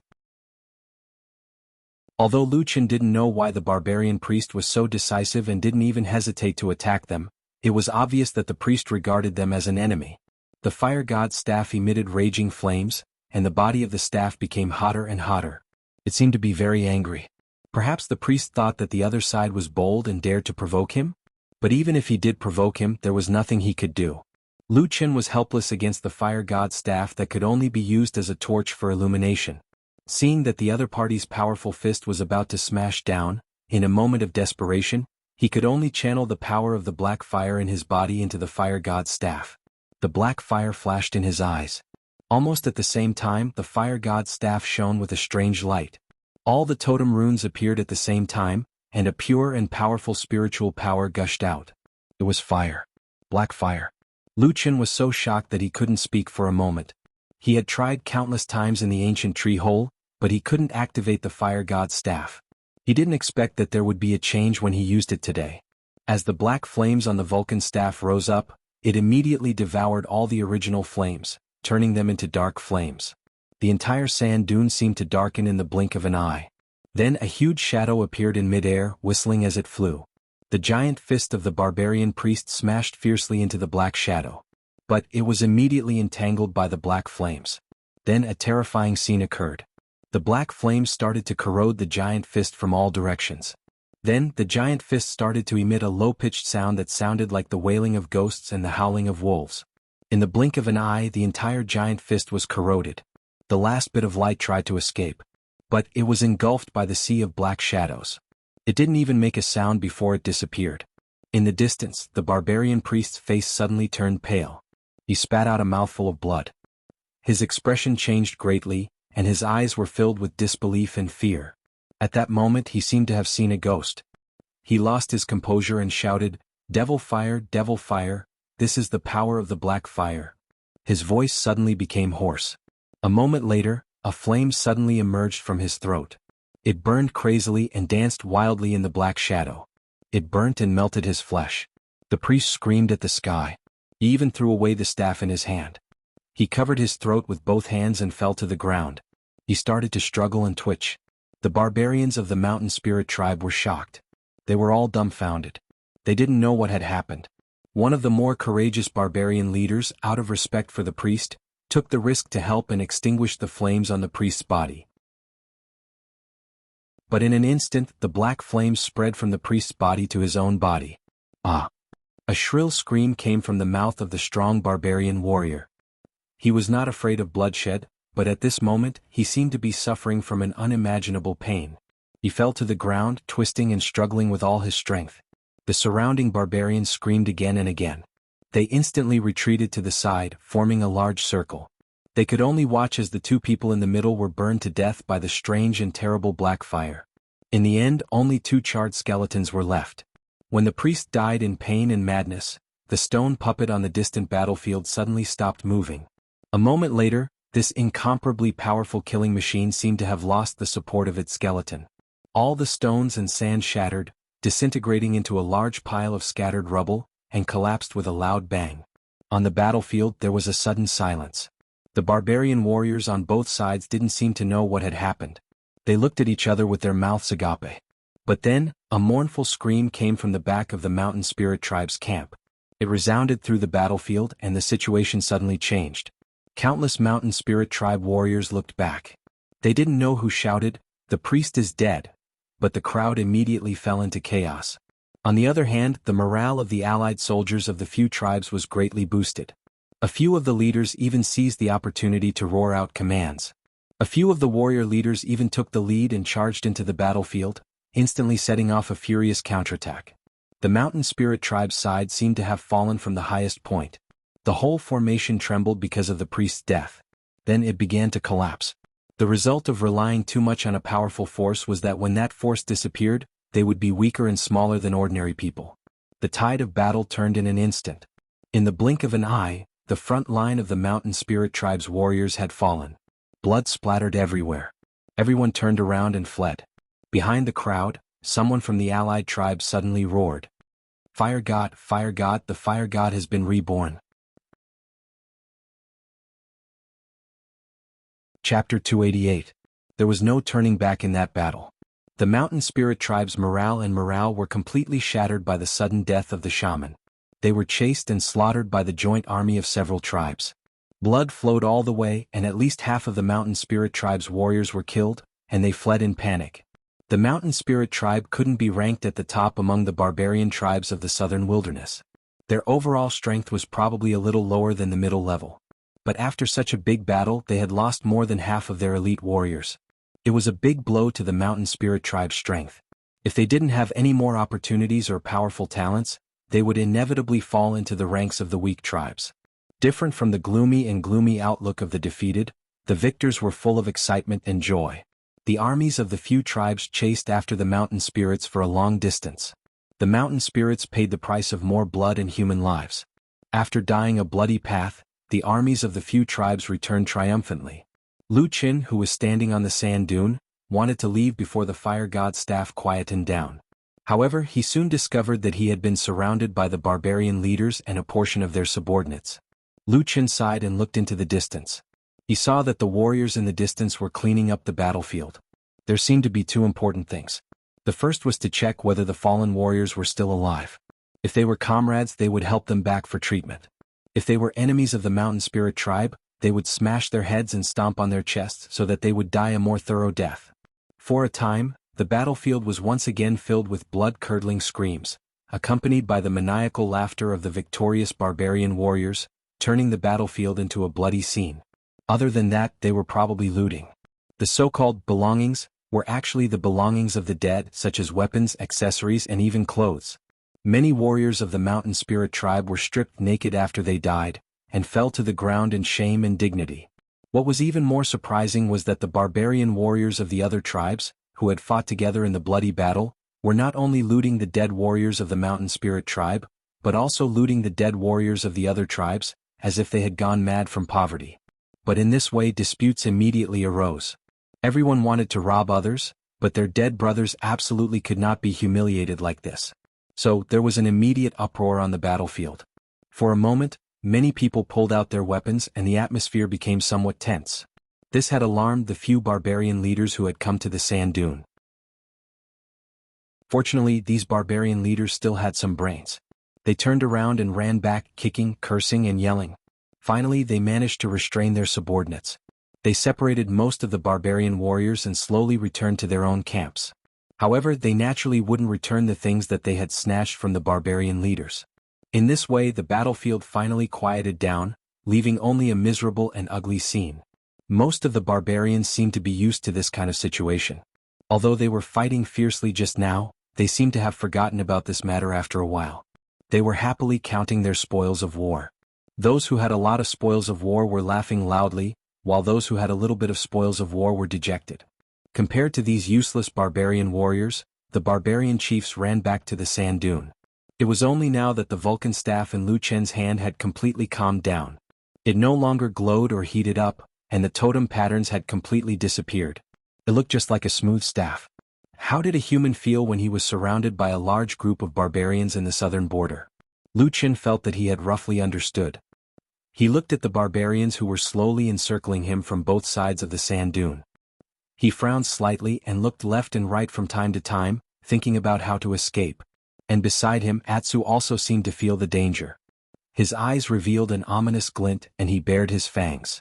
A low growl came from his throat, and he stared at the enemies who were encircling him from afar. After seeing the appearance of Lu Chen, who was standing at the highest point of the sand dune, all the barbarians subconsciously stopped in their tracks. Everyone's face revealed a look of astonishment, as if they had seen something unimaginable. After a moment, someone suddenly shouted, "Human race!" After this shout, the crowd of barbarians instantly burst into an uproar. Suddenly there was a series of ping ping pang pang sounds. It was unknown how many people instantly pulled out their weapons. They roared angrily, and it seemed that they were about to rush over and hack Lu Chen to death. Lu Chen's pupils shrank slightly. He took a step back and placed a hand on Atu's back. Just as he was about to move, the fire god's staff in his hand, which had already calmed down, suddenly flashed. A beam of flame swayed. It did not have a strong aura, but it was very obvious that it swayed towards a certain direction in the crowd of barbarians. All the barbarians suddenly froze for a moment. Their faces revealed a look of astonishment and instinctive reverence, but it seemed that the hatred in their hearts was even greater. Moreover, they did not quite believe that a human could possess such a legendary power. Therefore they still shouted loudly and were about to rush over and tear Lu Chen into thousands of pieces. But at this moment, suddenly, a tribe leader in the crowd of barbarians roared fiercely. He took a few steps and rushed to the front, and suddenly ran in front of Lu Chen. Lu Chen's face was stern and a black flame flashed in his eyes. When he was about to attack, he suddenly saw that the abnormally burly barbarian leader stared at him. Especially when he saw the black flame that flashed in Lu Chen's eyes, his entire face suddenly revealed an indescribable excitement. Roar! He suddenly roared and turned around. He held a giant axe in his hand horizontally in front of him, and like a raging beast he stood in front of Lu Qin. Stop! This roar was like a clap of thunder, instantly resounding through the entire hill. All the barbarians were stunned, and stopped in their tracks to look at the barbarian leader. Immediately the barbarian leader waved his giant axe and roared, "Black Fire warriors, come here." With this order, a group of barbarian warriors that looked incomparably valiant immediately responded. From the clothes and accessories on their bodies, these barbarian warriors were all from the same tribe. With a clatter they all stood behind the barbarian leader. Facing more barbarian warriors around them, these barbarians of the Black Fire tribe did not have the slightest hesitation. They directly pulled out their weapons behind the leader, and looked fiercely at their surroundings. There was no doubt that as long as the leader of the Black Fire tribe gave the order, these warriors of the Black Fire tribe would not hesitate to fight to the death with this group of people who were their comrades not long ago. "Huoyan, what are you doing?" A shout came from the crowd, and a moment later 3 people walked out. They all looked like the barbarian leaders. It was also at this time that the remaining barbarian warriors seemed to have a subtle atmosphere. They all retreated and gathered behind their leader, and then looked at the people of the other tribes around them with vigilance. Among the 3 barbarian leaders on the left, middle, and right, the one who shouted was the one on the left. Then the eldest barbarian leader standing in the middle also shouted, "Huoyan, we the Black Fire, Thunder Lizard, Divine Wood and Ghost Eye tribes have joined hands to fight, and we are like brothers. Why are you suddenly pointing your blade at us? What do you mean?" The barbarian leader called Huoyan, who stood in front of Lu Qin, had a cold expression. He was not moved by these words at all and only said, "This person has nothing to do with you, I want to take him away." What? The barbarian warriors in the 3 tribes suddenly became restless. The leader of the Thunder Lizard tribe, who was wearing a terrifying lizard head ornament on his head, scolded, "Are you blind? That's not a barbarian, that's a human." "Yes, how many years has it been since a human came to the southern border? He must be a spy, we must kill him." "Have you forgotten the humiliation our ancestors suffered in the north? How many great heroic souls lost their lives in that land? They were all killed by the human race." For a moment, the emotions of the tribes were stirred up, and curses came one after another. Even the warriors of the Black Fire tribe seemed to be puzzled and doubtful. Although they still stood firmly behind their leader, Huoyan, from time to time they would sneak glances at this leader who had suddenly become strange. Huoyan's face was still ferocious and solemn, and it seemed that he had no intention of backing down. He slashed the giant axe in his hand in the air, and with a low roar, he looked around and said, "This is the power of the Black Fire, the sign of the resurrection of our fire god." His face was ferocious and he glared at the 3 people in front of him. The killing intent in his eyes was not concealed, and he roared, "Whoever dares to touch him will have to step over the dead bodies of all the warriors of the Black Fire tribe." As soon as these words came out, the area under the sand dunes suddenly became silent. As for the warriors of the Black Fire tribe behind Huoyan, they all seemed to have come to a sudden realization. With a whoosh they immediately surrounded Lu Qin and Black Wolf Atu. The sudden turn of events made Lu Qin a little stunned, and he couldn't come back to his senses for a while. While the warriors of the Black Fire tribe in front of him were prepared to fight to the death, many of them secretly looked back at him, as if they were full of curiosity towards Lu Qin. In front of the crowd, the leaders of the 3 tribes were also stunned. Soon, everyone remembered the scene that happened at the most intense moment of the battle. The rising flame power had obviously defeated the mountain spirit priest's earth's spiritual power, killed the priest and destroyed the terrifying stone puppet. This was the key to turning the tide of the battle. For a moment, everyone was silent, and many of the barbarian warriors showed a trace of awe on their faces, and even put down the weapons they had raised. But at this time, the leader of the Ghost Eye tribe, the only one among the 3 who hadn't spoken, suddenly said with a cold gaze, "Huoyan, are you trying to take a priest back?" Chapter 289. Snatch a priest back? Many of the barbarians who heard Huoyan's words did not understand. Their faces were filled with astonishment and confusion. But soon the expressions of the 2 barbarian leaders who stood at the front changed drastically. Their gazes immediately landed on Lu Qin, who was standing behind Huoyan. In the southern wilderness, for every tribe, the people who mastered the power of witchcraft were the source of the tribe's prosperity. However, There were only a very small number of people who could perceive the incomparably chaotic spiritual power and use a special method to cultivate witchcraft. These people were known as priests. And among the priests, those who stood at the peak and were able to grasp the source of the spiritual energy of the Southern Territory were called shamans. Any tribe that lost a priest would not be able to maintain its prosperity. This was not only because of the weakening of the tribe's power, but also because the priest was often the wisest person in the tribe. For many years, shamans and priests had always guided the barbarian tribes of the southern wilderness. The barbarians believed in and worshipped witchcraft, and revered shamans and priests. Without the guidance of the priest, the tribe would eventually weaken, and they would fall into a predicament in the vast and harsh wilderness. Without the guidance of the priest's witchcraft and wisdom, the only thing they could rely on was the flesh and courage of the warriors in the tribe. However, these things were extremely fragile in the face of great power. A few years ago, the mountain spirit tribe was like the other 4 tribes. They didn't have a priest and struggled in the lower world of the wilderness. However, once they were influenced by a priest, the strength of the mountain spirit tribe rapidly expanded. Today they could even fight against 4 people alone. The power of worship and belief of the Black Fire tribe had indeed appeared before. After the chief Ghost Eye explained, the other 2 tribal chiefs immediately understood. But understanding was one thing, but they still looked at Lu Qin in disbelief. That was a human. In the long history of the southern wilderness, there had never been a non-barbarian priest or shaman. But no one had ever said that the priest and shaman couldn't be a foreigner.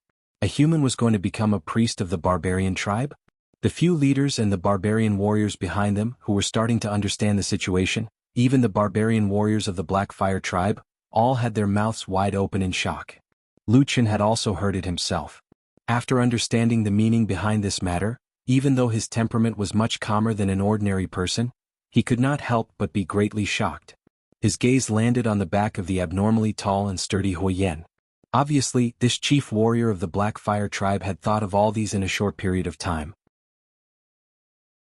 Then he decided to use all the warriors of the Black Fire tribe to fight against the other 3 tribes without any hesitation. Even Lu Qin himself felt that it was a little inconceivable. At this moment, Huoyan, who was being stared at by everyone, had a serious expression on his face. However, his expression was firm and he had no intention of backing down. He only said in a low voice, "Whether he is a priest or not, I don't know. This is up to the Black Fire tribe's chief to decide. But what appeared just now was the power of the fire god of our Black Fire tribe. No matter what, I must bring this person back. Whether he lives or dies will be decided by the chief." The other 3 tribes looked at each other and the chiefs frowned. At the same time, the barbarian warriors seemed to have unknowingly spread out, gradually surrounding the Black Fire tribe. Huoyan's expression became even colder. He stared at the 3 chiefs and shouted, "Do you really want to fight to the death with the Black Fire tribe?" The 3 barbarian chiefs also looked hesitant. They looked at each other, then walked together and began to discuss in low voices. Actually, based on their current strength, none of the tribes had any priests. With 3 tribes against 1, the Black Fire tribe would definitely have the upper hand. But if the Black Fire tribe fought to the death, the 3 tribes would inevitably suffer some additional losses. The life of every barbarian warrior was precious.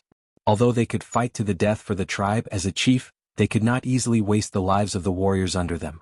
Otherwise, the great ancestors of the tribe would curse them, and they would forever be despised by the tribe, and their souls would never be able to return to peace. While the other 3 tribes were discussing, the atmosphere between the barbarian warriors suddenly became even more tense. Although Huoyan's attitude seemed to be abnormally firm, in fact, his forehead and back were faintly covered in cold sweat. He only felt that his heart was abnormally heavy, as if there was a huge stone pressing down on it. Although the warriors of the Black Fire tribe would not question his decision, he himself had to think more. Was it really worth it for such a human? Cough, cough, cough. Just when the atmosphere was a little stiff, Huoyan suddenly heard a light cough coming from behind him. The sound sounded a little strange. Huoyan was startled for a moment. He turned around and saw that it was Lu Qin looking at him and giving him a look. Huoyan was silent for a moment, then quietly took 2 steps back and came to Lu Qin's side. His body was considered tall and burly among the barbarian warriors. At this moment, when Lu Qin stood beside him, he looked like a child who had just grown up. Huoyan lowered his voice, his expression slightly strange and complicated. He said in a low voice, "What do you want?" Lu Qin glanced at him and said, "Tell them that as long as they let us go, they will hand over all the treasures that you have plundered. Hui Yan's expression suddenly changed, and a murderous aura instantly leaked out. He could not help but take a step towards Lu Qin. Some of the warriors of the Black Fire tribe who were closer also suddenly became furious. In an instant, several weapons were pointed at Lu Qin. It seemed that there was no need for the three tribes to do anything.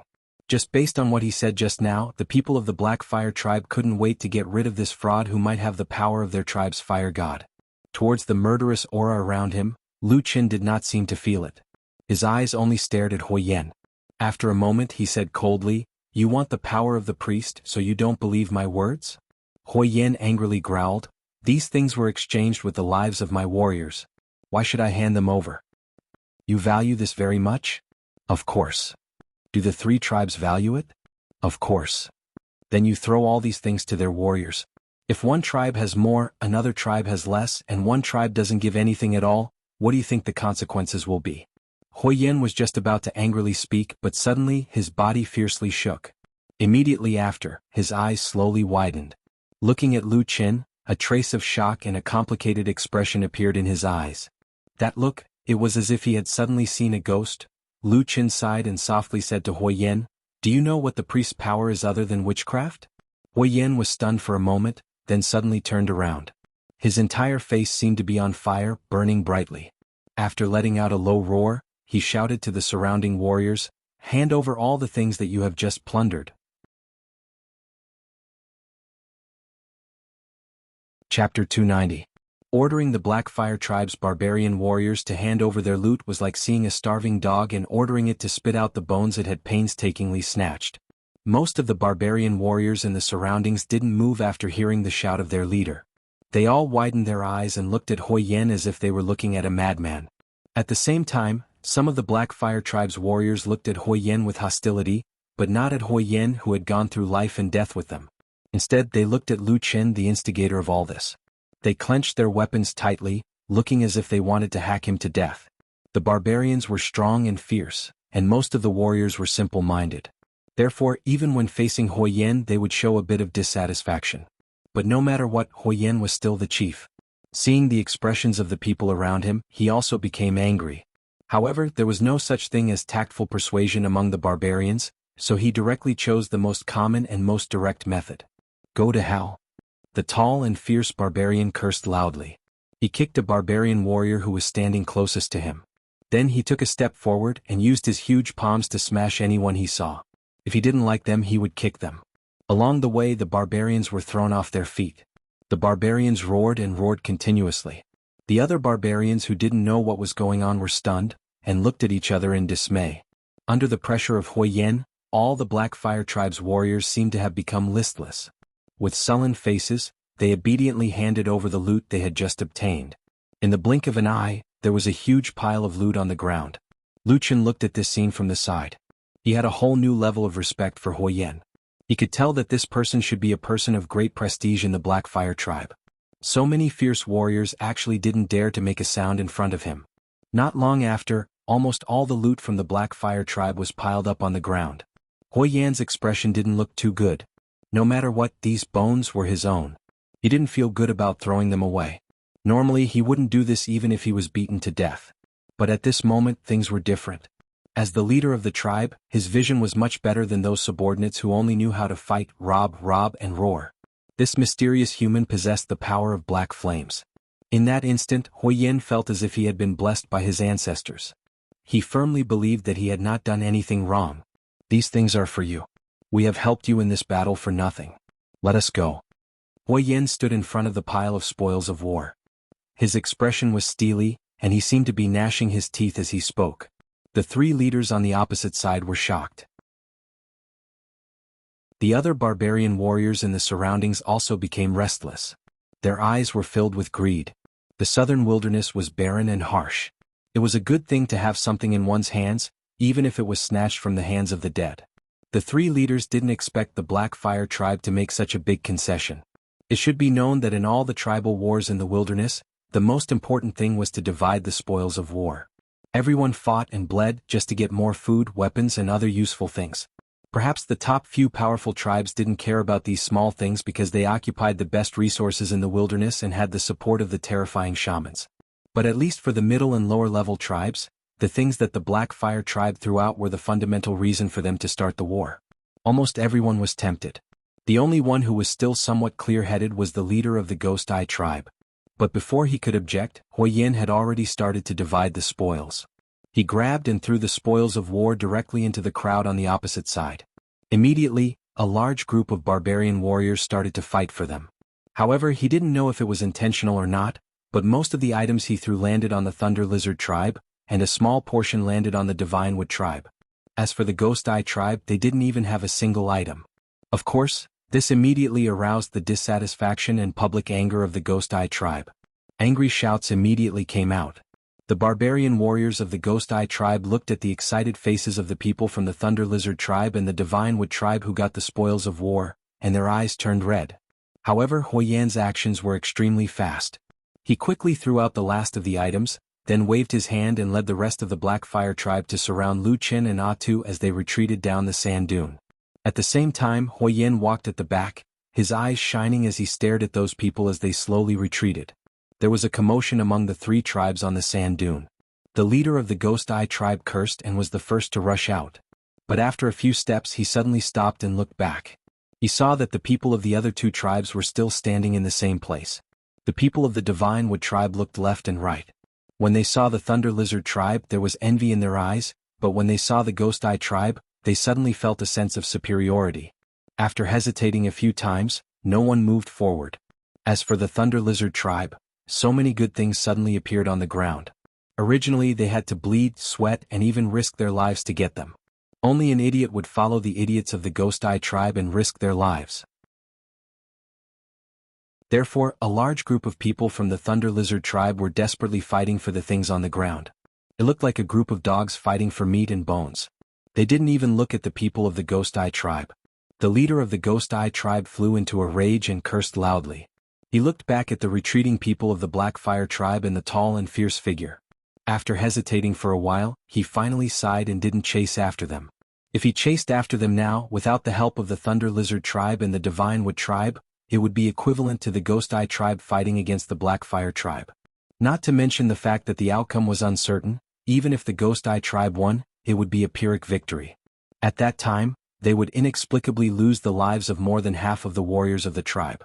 If they couldn't destroy the Black Fire tribe, they would definitely have a blood feud with them.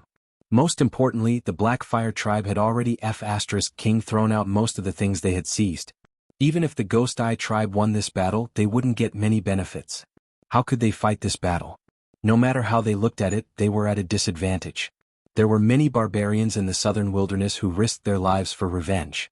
But if the leader of a tribe was like that, his tribe would have been destroyed long ago. The leader of the Ghost Eye tribe hadn't encountered such a depressing situation for a long time. He looked at the backs of the people of the Black Fire tribe gradually getting further and further away, and then looked at the two tribes behind him who were still gloating. The leader of the Ghost Eye tribe looked up to the sky and sighed. "Priests, those are priests," he said with a sad face, "a bunch of idiots."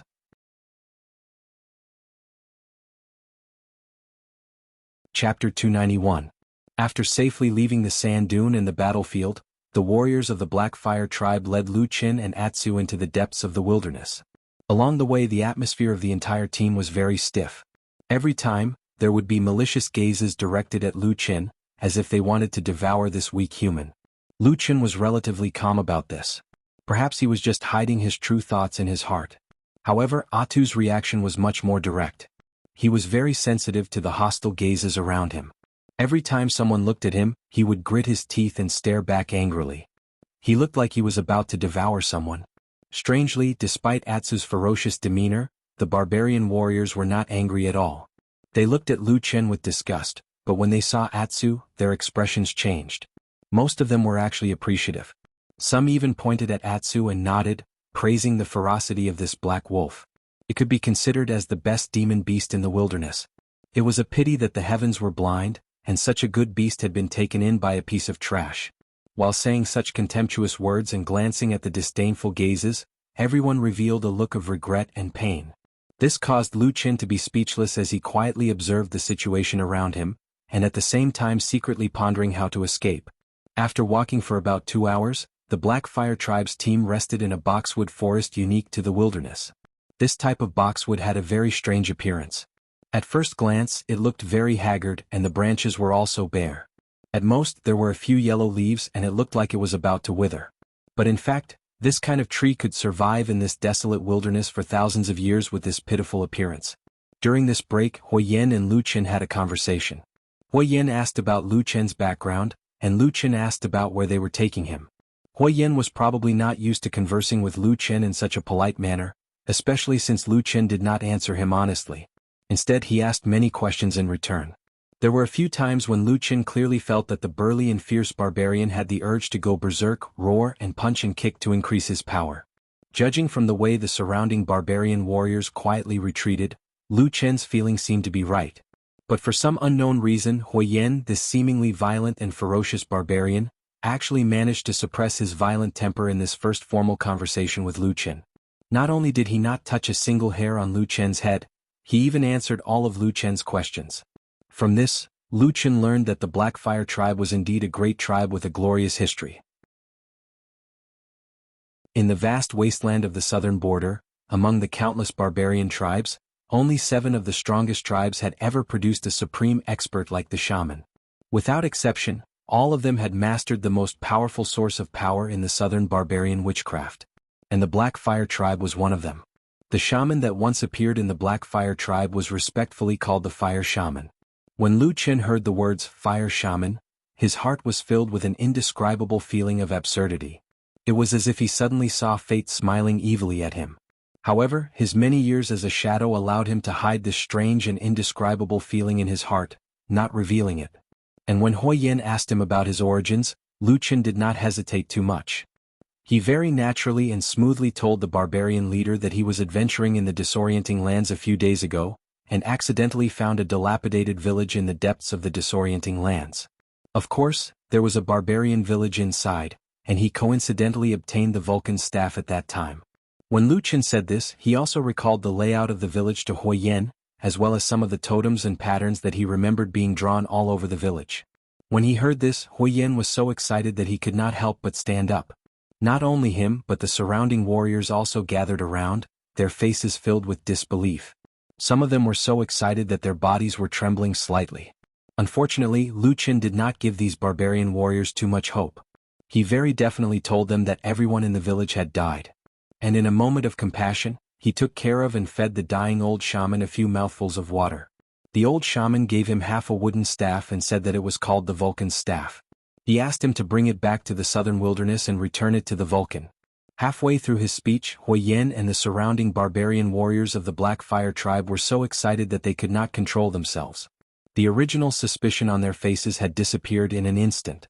When they heard Lu Chen's words, especially when they heard that the old shaman still struggled to urge Lu Chen to bring the Vulcan's staff back to the wilderness, the warriors of the Blackfire tribe all burst into tears. Some growled, some roared, some wailed, and some even pounded their chests, kneeled on the ground, banging their heads on the ground. They did not even realize that they were bleeding. The onlookers were all trembling, as if they had committed a grave mistake and could not control themselves. Among the crowd, even Huoyan, who seemed to be the calmest and most composed, had tears in his eyes. His body trembled as he slowly turned to face the north. Looking at the endless land and the vast sky, he knelt on the ground with a thud and pounded his hands on the ground. He mumbled incomprehensibly, choking with sobs. Looking at the large group of barbarian warriors who were behaving strangely and weeping, Lu Chen was once again speechless. Although he did not know the history of the Blackfire tribe, but from the looks of it, it was clear that the small barbarian village that was destroyed was inextricably linked to the Blackfire tribe. As for why these barbarians were so agitated, he did not know. After a long while, the surrounding barbarian warriors slowly returned to normal. But many of them still had expressions of sadness and pain on their faces, and their eyes were red. But to be honest, with the ferocious appearance of the barbarians at this moment, they did not look sad at all. Instead, they looked even more ferocious, like beasts with red eyes after being angered. After this torment, not only Huoyan, but even the barbarian warriors who originally hated Lu Chen looked at Lu Chen with much friendlier eyes. There was no longer so much hostility, as if the distance between them had suddenly been shortened. But compared to the other simple-minded Blackfire tribe warriors, Huoyan, the leader, was obviously more intelligent. In his excitement, he still remembered to ask Lu Chen, For thousands of years, no human has been able to cross the land of chaos to reach the southern wilderness. So how did you get here? This question was not easy to answer. He definitely could not tell the truth. That seed was Lu Chen's biggest secret. Therefore Lu Chen could only make up a story. He only said that after burying the old priest, he left the village. Not long after, he was chased by ferocious beasts and fell into the terrifying Dragon River. In the middle of it, he encountered an even more ferocious and unimaginably terrifying giant beast in the river, and was knocked unconscious. He thought that he would definitely die, but before he fainted, he vaguely felt that half of the fire god's staff suddenly lit up, and a mysterious light enveloped his whole body. After that, he did not know. When he woke up, he was already in the southern wilderness. What happened next was that he accidentally saw the battle between the 4 tribes. There were many flaws in this story, but to the Black Fire tribe, it was surprisingly effective. They almost immediately believed it without a doubt. With Hui Yen as the leader, the barbarian warriors immediately knelt down, and then made a strange but solemn salute to the sky, loudly praising the supreme glory and power of the fire god. Lu Chen stood at the side and silently looked at this tribe that believed in the fire god. Suddenly, he thought of the fanatics of the 3 realms demonic cult that he had seen in the vast land of the divine land. Although the races were different and the things that they believed in were completely different, at this moment in Lu Chen's mind, their figures actually overlapped. In this life, Lu Chen had never believed in any gods. If he did not have such an unwavering belief, he would have long collapsed in the demonic cult. At this moment, he naturally had no respect for the so-called fire god. He just subconsciously felt that it was a little strange. At the same time, since he came to the southern wilderness, it seemed that everything was too coincidental. After getting the fire god's staff, he encountered a tribe that had the inheritance of the Black Fire tribe. If it were not for his strong will, if it were someone else, they might really suspect that all this was arranged by that god. For the rest of the journey, many warriors of the Black Fire tribe were much more polite to Lu Chen. They no longer looked at him with hostility. Instead, they often looked at him with reverence. Lu Chen knew why, because he often saw the barbarian warriors looking at the fire god's staff in his hand with the same kind of gaze. That should be the artifact that belonged to the fire god, right? Hui Yen once asked him to check the fire god's staff, and Lu Chen gave it to him. Hui Yen took it carefully, and after rubbing it repeatedly, it could be seen that he wanted to use his own power to activate the fire god's staff, so that it would show the powerful black fire god's miracle. But unfortunately, the fire god seemed to ignore him, and the fire god's staff did not respond. At this moment, Hui Yen seemed to have suddenly become smarter. He actually shamelessly called all the warriors of the Black Fire tribe together and tried it out one by one.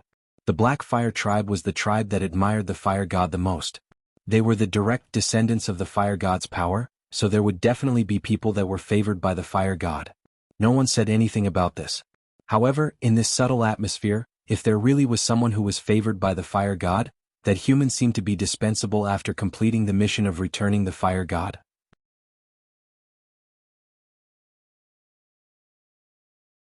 Chapter 292. Gods were aloof, temperamental, unpredictable, mysterious, and ethereal. For so many years, gods that almost no one had ever seen were said to have the greatest requirement for their worshippers to be obedient. As long as they were obedient, there was no need to guess the actions of the gods. Because you would never guess. For example, the fire god was an ancient god that only the Black Fire tribe worshipped. All of his worshippers were in this tribe, while the human race was thousands of miles away. But at this critical moment, the fire god seemed to have abandoned his most loyal worshippers. The fire god's staff did not react to any of the barbarian warriors of the fire god tribe, even if they used all kinds of methods, including the methods passed down from ancient times. The warriors of the Black Fire tribe were all gritting their teeth and sweating profusely, but in the end they did not succeed. Lu Chen stood at the side and looked at this scene coldly. For a moment he was puzzled. In his hand, the fire god's staff would only react when he used the power of the Black Fire. This was probably because the two came from the same source. However, that was the extent of his understanding of the fire god's staff. Looking at the sorry state of the Black Fire tribe warriors, he started to have more doubts about the fire god. A god didn't believe in his own believers and people, and instead favored an unrelated person? This matter really didn't make sense no matter how he explained it. After a while, Hui Yen walked over awkwardly and returned the fire god's staff to Lu Chen. Lu Chen thought for a moment but did not take it. Instead he said to him, "You should be able to tell that I am not a priest." Hui Yen was startled and his face turned serious. He said in a low voice, Why? Lu Chen pointed at the fire god staff and said, if this fire god staff is a treasure of your tribe, then you can take it back. There is no need to give it to me. Huoyan didn't expect Lu Chen to say this and was momentarily stunned. He heard Lu Chen continue, I've already told you what happened before. Although I don't know why the fire god you mentioned chose me, since I've returned the fire god staff to you, I think I've completed my mission. He looked at Huoyan and calmly said, take this treasure back. I don't want it. Then I'll leave this place myself. What do you think? Huoyan's expression changed. Some of the barbarian warriors nearby who heard their conversation were also stunned. However, after pondering silently for a moment, Huoyan looked around at the barbarian warriors and shook his head.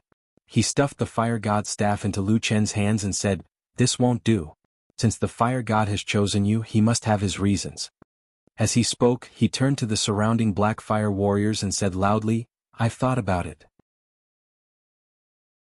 The reason why we were unable to reignite the fire god staff is because we committed a huge mistake in the past. The fire god still wants to punish us. Who? There was a commotion among the warriors, but when Lu Chen looked over, many of them had a look of sudden understanding and nodded their heads, as if they had been woken up by Huoyan's words. Then when they looked at Lu Chen's side again, their faces were filled with respect. It really seemed like they were looking at a priest. Lu Chen felt somewhat helpless. Just as he was about to say something, Huoyan had already turned around and pulled Lu Chen back without batting an eyelid. Lu Chen understood and followed him to a secluded area where there were fewer people. Huoyan said in a low voice, Lu Chen, I don't care about your background or identity. But you can clearly see the current situation. Since you're here, follow me back to the tribe. At the very least, you have to meet our tribe leader. When that time comes, we'll listen to the tribe leader's decision. Tribe leader? Lu Chen frowned. Huoyan nodded his head in response. Then he slowed down and said in a low voice, you're after all a human, not a barbarian. In this southern wilderness, only our Black Fire tribe has no enmity towards you and can protect you a little. If you leave, once people from other tribes see you, there will immediately be a bloodbath. Unless you leave the wilderness, otherwise there will be no end. He looked at Lu Chen and said, even if you have some ability, but if this goes on, there will be a day when you can't hold on. Lu Chen was silent, but in his heart, he had to admit that this seemingly rough and fierce barbarian's words were indeed very reasonable. The way back was blocked by the Great Snow Mountain and the abyss of primal chaos. The Great River of the Dragon River was even more dangerous. With his current ability, it was impossible for him to cross it. Not to mention that apart from the strange black fire in his body, his original Dao techniques and divine arts were almost completely crippled due to the chaos of the 5 elemental spiritual energies. Therefore, after thinking for a long time, Lu Chen sighed and nodded, all right. The Black Fire tribe's location was not too far from them. They arrived at the tribe's location in the evening. Under the dim night sky, Lu Chen saw from afar that the Black Fire tribe's camp was actually built on flat ground without any cover. There were some stones piled up around it as a wall, which could barely be considered as a defense. But looking at the height of the stone wall, it was estimated that it could only defend against some small beasts passing by in the wilderness. If there were really enemies, it would be useless. They could only rely on the tribe's warriors to fight with their flesh and blood. It was probably because of this that the elite warriors of the Blackfire tribe didn't dare to leave their tribe too far. The battlefield couldn't be more than a day's journey away from their tribe. They were afraid that if something happened to the tribe, it would be too late for them to rush back. Probably hearing the movements of the Blackfire tribe's warriors returning, there was a sudden commotion in the originally quiet Blackfire tribe. Then many barbarians ran out and welcomed them.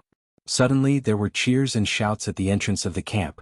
Many women and children who stayed behind to guard the camp finally saw the people they wanted to see after being on tenterhooks for a long time.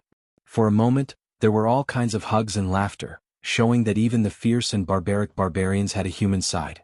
In this process, Lu Chen suddenly realized something that he had neglected before. Everyone was smiling. Until he walked into the camp, he did not see anyone crying or wailing in sorrow. At most, there were people who were injured and were asked about their well-being. This meant that in that fierce battle, the warriors of the Blackfire tribe seemed to have not suffered any losses, and actually managed to escape unscathed. For a moment, Lu Chen could not help but look at the tribal warriors in a new light. At that time he hid on the hill and watched the battle below. The tragic scene was still fresh in his memory. Now, it seemed that although the Blackfire tribe seemed to be in a difficult and unfavorable situation, To be able to struggle and survive in such a harsh wasteland, they had their own unique qualities. While Lu Chen was secretly observing these barbarians, the people of the Black Fire tribe also began to notice that there was suddenly a stranger with a strange appearance among the returning troops. His appearance was very different from that of a barbarian. Very soon, someone thought of the legendary human race of the north, and immediately someone cried out in surprise. This cry alarmed even more people. In a moment, many barbarians of the Black Fire tribe surrounded him. Most of them were women and children. The women were very cautious and kept a distance from Lu Chen, but the barbarian children were unscrupulous. Many of them came closer to look at Lu Chen, shouting excitedly. Some of the bolder ones even stretched out their legs to kick him. It seemed that the education of the Black Fire tribe was very bad for the human race.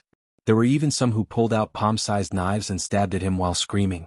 This behavior immediately shocked the barbarian warriors who escorted Lu Chen back. Although Lu Chen was a human, the fire god liked him. In an instant, more than a dozen barbarian warriors surrounded them, scolding and scolding, chasing away those reckless brats. Among them, the most conspicuous one was Hoi Yan's tall and sturdy body. The leader of the barbarian warriors jumped over and directly grabbed the tallest and strongest child, who was also the only one who pulled out a knife and was about to stab someone. He slapped the child to the ground, then grabbed one of the child's legs and lifted him up. The child was not afraid of him and was still struggling in mid-air. He held the knife and waved it at Lu Chen, shouting, "Let me go, let me chop off his head and put it on the roof of father's house." Hoi Yan's face darkened as he cursed. He stretched out his hand and tossed the little boy away. The child fell to the ground and rolled a few times, but his skin was surprisingly sturdy. He flipped over and jumped up again, still cursing and shouting, "Father, why didn't you let me kill him? Isn't he a human?" "Shut up." Hoi Yan scolded, then signaled Lu Chen to follow him. Lu Chen and Atsu followed behind him, walking deeper into the tribe. At this moment, when everyone saw this scene, they naturally knew that Lu Chen's identity was somewhat different from others, so they did not say anything. Only the child still looked very fierce, staring at Lu Chen with an unconvinced expression. When they walked past the child, Lu Chen glanced at him, and saw that the child was still trying his best to show a fierce expression, glaring at him fiercely. He could not help but laugh and said to Hoi Yan, "Your son?" Hoi Yan coughed and said, "An idiot." The child was furious but did not dare to get angry at his father. Instead he pointed at Lu Chen and shouted, "I'm not an idiot, let me fight him one-on-one. Watch me chop off his head and put it on father's." "Shut up." Hoi Yan's nose was almost crooked from anger and he said angrily, "The others are all fine, only you keep shouting, what are you doing?" At this moment they came to the front of a large stone house, and a slightly hunched figure walked out from the dark house. The child immediately seemed to have met his savior, jumping over and grabbing that person's hand, shouting, "Grandpa, Grandpa, look at father, he won't let me kill this hateful human."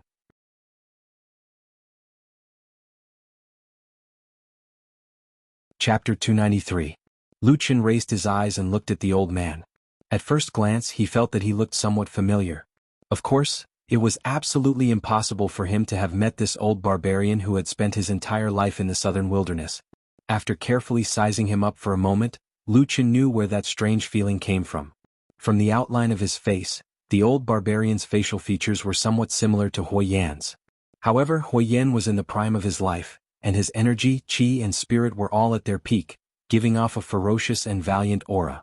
On the other hand, it was hard to tell the age of this old barbarian, but he was obviously very old. Not only was his body hunched, his face was also lethargic, and a few large age spots had appeared on his thin face, making him look somewhat gloomy. Other than making people think that these two should be father and son, Lu Chen also thought of another barbarian. It was the one that he and Xin had seen in the Demon Flower Valley at the periphery of the disorienting lands. He was the cruel and vicious old barbarian who had been banished by the tribe because of his old age. It was probably because both of them were very old, and in the eyes of humans, barbarians all looked the same and were equally fierce. However, the old barbarian who was killed by Lu Chen was killed because the environment in the disorienting lands was too harsh, causing the tribe there to adopt the terrifying practice of banishing the elderly. Although the southern wilderness also looked desolate, the conditions here were obviously much better than in the disorienting lands. At least when Lu Chen walked into the camp of the Black Fire tribe, he saw many old barbarians. However, when the old barbarian looked at Lu Chen and heard Hoi Yan call him father, and the other barbarian warriors saluted him and called him chief, Lu Chen suddenly frowned. The old chief of the Black Fire tribe had a very heavy aura of lethargy. Even the dying old priest of the barbarian tribe in the disorienting lands looked more spirited than him.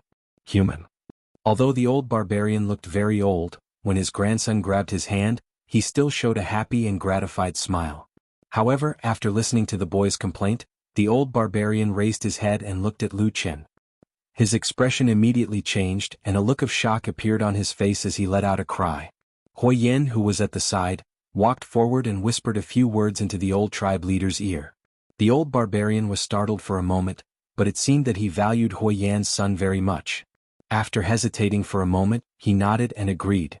After that, the old barbarian turned around and walked back to his stone house. Hui Yan waved his hand at Lu Chen, indicating for him to enter with him. Lu Chen nodded his head and followed behind. Atsu followed behind him, but at the entrance Hui Yan glanced at the gigantic black wolf demonic beast and said to Lu Chen, "Let it wait outside." Lu Chen hesitated for a moment but still agreed. He rubbed Atsu's head and said, "Wait for me at the entrance, I'll come out in a moment." Atsu glanced at him, wagged its tail and squatted down at the entrance. Then Lu Chen and Hui Yan walked in. As soon as the figures of these people disappeared, the atmosphere in the Black Fire tribe became much more relaxed. Some of the relatives who had reunited with each other returned home, some stood together and laughed. Most of the children in the tribe were running around, showing a little bit of a happy atmosphere. Atsu looked at this unfamiliar place in boredom. Suddenly a figure flashed in front of it.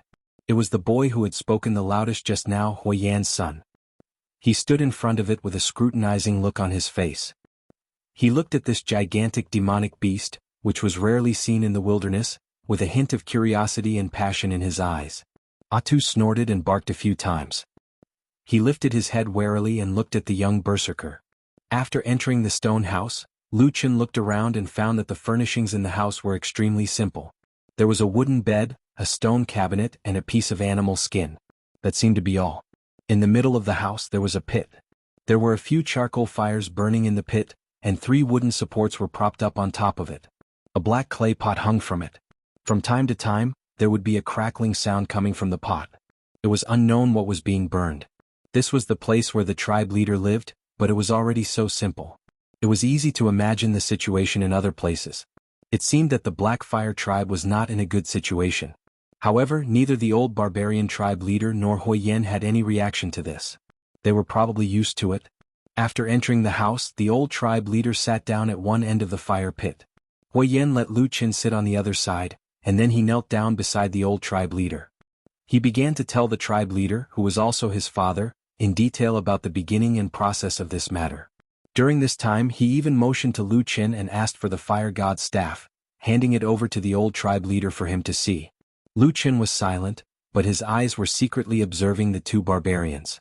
From their conversation, he found out that the old tribe leader was called Fire Tiger. An old and ferocious tiger. As the old Fire Tiger listened to his son Hui Yan's narration, his gaze occasionally swept past Lu Chen's face, and then looked at the fire god's staff in his hand. At this time, it was difficult to see any special emotions in his expression. Apart from the reverence that came from the bottom of his heart, there was also a reverence towards the legendary fire god. As Hui Yan continued to narrate, there was a faint trace of excitement on his face. This was because he had already begun to talk about the most important matter. He believed that Lu Chen was favored by the fire god, and that the fire god must have bestowed a gift to the Black Fire tribe. Therefore he was the priest that the Black Fire tribe had dreamed of for many years. As long as they had a priest, the Black Fire tribe that had been weak for many years would have hoped to rise again. At this point Hui Yan's voice even began to tremble. It was obvious that to him, this goal was the most important matter that he had thought about day and night. Compared to the excitement of his young and strong son, Hui Yan's expression was much calmer than his gratitude towards the fire god's gift. Perhaps it was because he had lived for a long time, but his thoughts were heavier. When he looked at Lu Chen, there was a heavy suspicion in his eyes. Lu Chen could see this, but it didn't matter. He had never really thought of becoming this priest of the Black Fire tribe. He wouldn't do it and he didn't want to do it. At this moment, Lu Chen couldn't wait for the Fire Tiger tribe leader to give the order to chase him out. This way everyone would have less trouble. When Hui Yan finally finished telling his father about the course of events and his lofty aspirations, the aged Fire Tiger pondered silently for a long time. He did not agree nor did he object. Instead, he suddenly opened his mouth to ask Lu Qin, "Do you have anything to say?" Lu Qin glanced at him and sneered in his heart, but his expression did not change. He calmly said, "I have already told Hui Yen what I wanted to say. First, it was an accident that I came to the southern wilderness. I never thought of bringing the fire god staff here. Second, I have no intention of being a priest in the Black Fire tribe. As long as you allow me, I can leave now." He paused for a moment before continuing, "This fire god staff isn't of much use to me. If it really is an important treasure of the Black Fire tribe, I can keep it and give it to you." Originally, Flaming Tiger's expression was somewhat gloomy and tense. However, when he heard Lu Chen's last sentence, he was startled for a moment. Immediately after, his expression eased up a little. But Hui Yen, who was sitting beside him, was somewhat anxious. He said in a low voice, "Lu Chen, don't talk nonsense. All the coincidences that you came here were all arranged by the fire god. Moreover, apart from you, no one else can activate the power of the fire god's staff. All of this must be the fire god's decision to let you be our Black Fire tribe's priest." Lu Chen was somewhat speechless. He shook his head and smiled bitterly. Looking at Hui Yan's serious expression, he didn't know what to say for a moment. Hui Yan also frowned. After a moment of silence, he lowered his head again. Using his withered palm, he gently stroked the fire god's staff. There was hesitation and contemplation on his face. Hui Yan, who was at the side, saw that his father seemed to be wavering. He immediately became somewhat anxious. Just as he was about to urgently persuade him again, suddenly at this moment, there was a sudden commotion outside the stone house. A roar was heard, followed by a series of exclamations from near and far. There was also a somewhat shrill scream mixed together. The three people in the stone house were all startled. Each of them had heard a familiar voice. The shrill scream belonged to Hui Yan's son, and the low and angry roar belonged to Atsu. As for the other cries of alarm, they belonged to the surrounding barbarians of the Black Fire tribe. Hui Yan and Lu Qin immediately stood up from the ground. After looking at each other, they immediately strode outside. While Hui Yan was also shocked, he followed them out of the house. Once outside, a horrifying scene appeared in front of everyone's eyes. Not far from the stone house, a huge black wolf was roaring and pouncing on the barbarian youth. At this moment, two of Atsu's huge front claws were pressed on the youth's shoulders. A terrifying bloody mouth with incomparably sharp, blade-like fangs had already stretched out towards the youth's throat. The youth was already so scared that his face had turned pale. His whole body was trembling slightly, but he seemed to still have some of the innate valiance of the barbarians. Surprisingly, he did not cry. Instead, he clenched his teeth and struggled with all his might. But under the suppression of this huge monster, it was completely useless. The surrounding barbarians turned pale with fright. Many warriors immediately pulled out their weapons, but they did not dare to approach. They were afraid that if they were not careful, they would accidentally anger this monster. The consequences would be unimaginable. Lu Chen's face slightly darkened, but he still rushed over and shouted, "Atsu, don't be reckless." Atsu turned its head and saw that it was Lu Chen. Its eyes slightly softened, but it still growled in a low voice. It seemed to be very angry. Hui Yan stood behind Lu Chen. His face was a little anxious, but he did not dare to act rashly. He could only watch as Lu Chen held Atsu's head and slowly comforted it. When Atsu calmed down, Hui Yan's face regained some calmness. He said in a low voice, "Let go of the child first."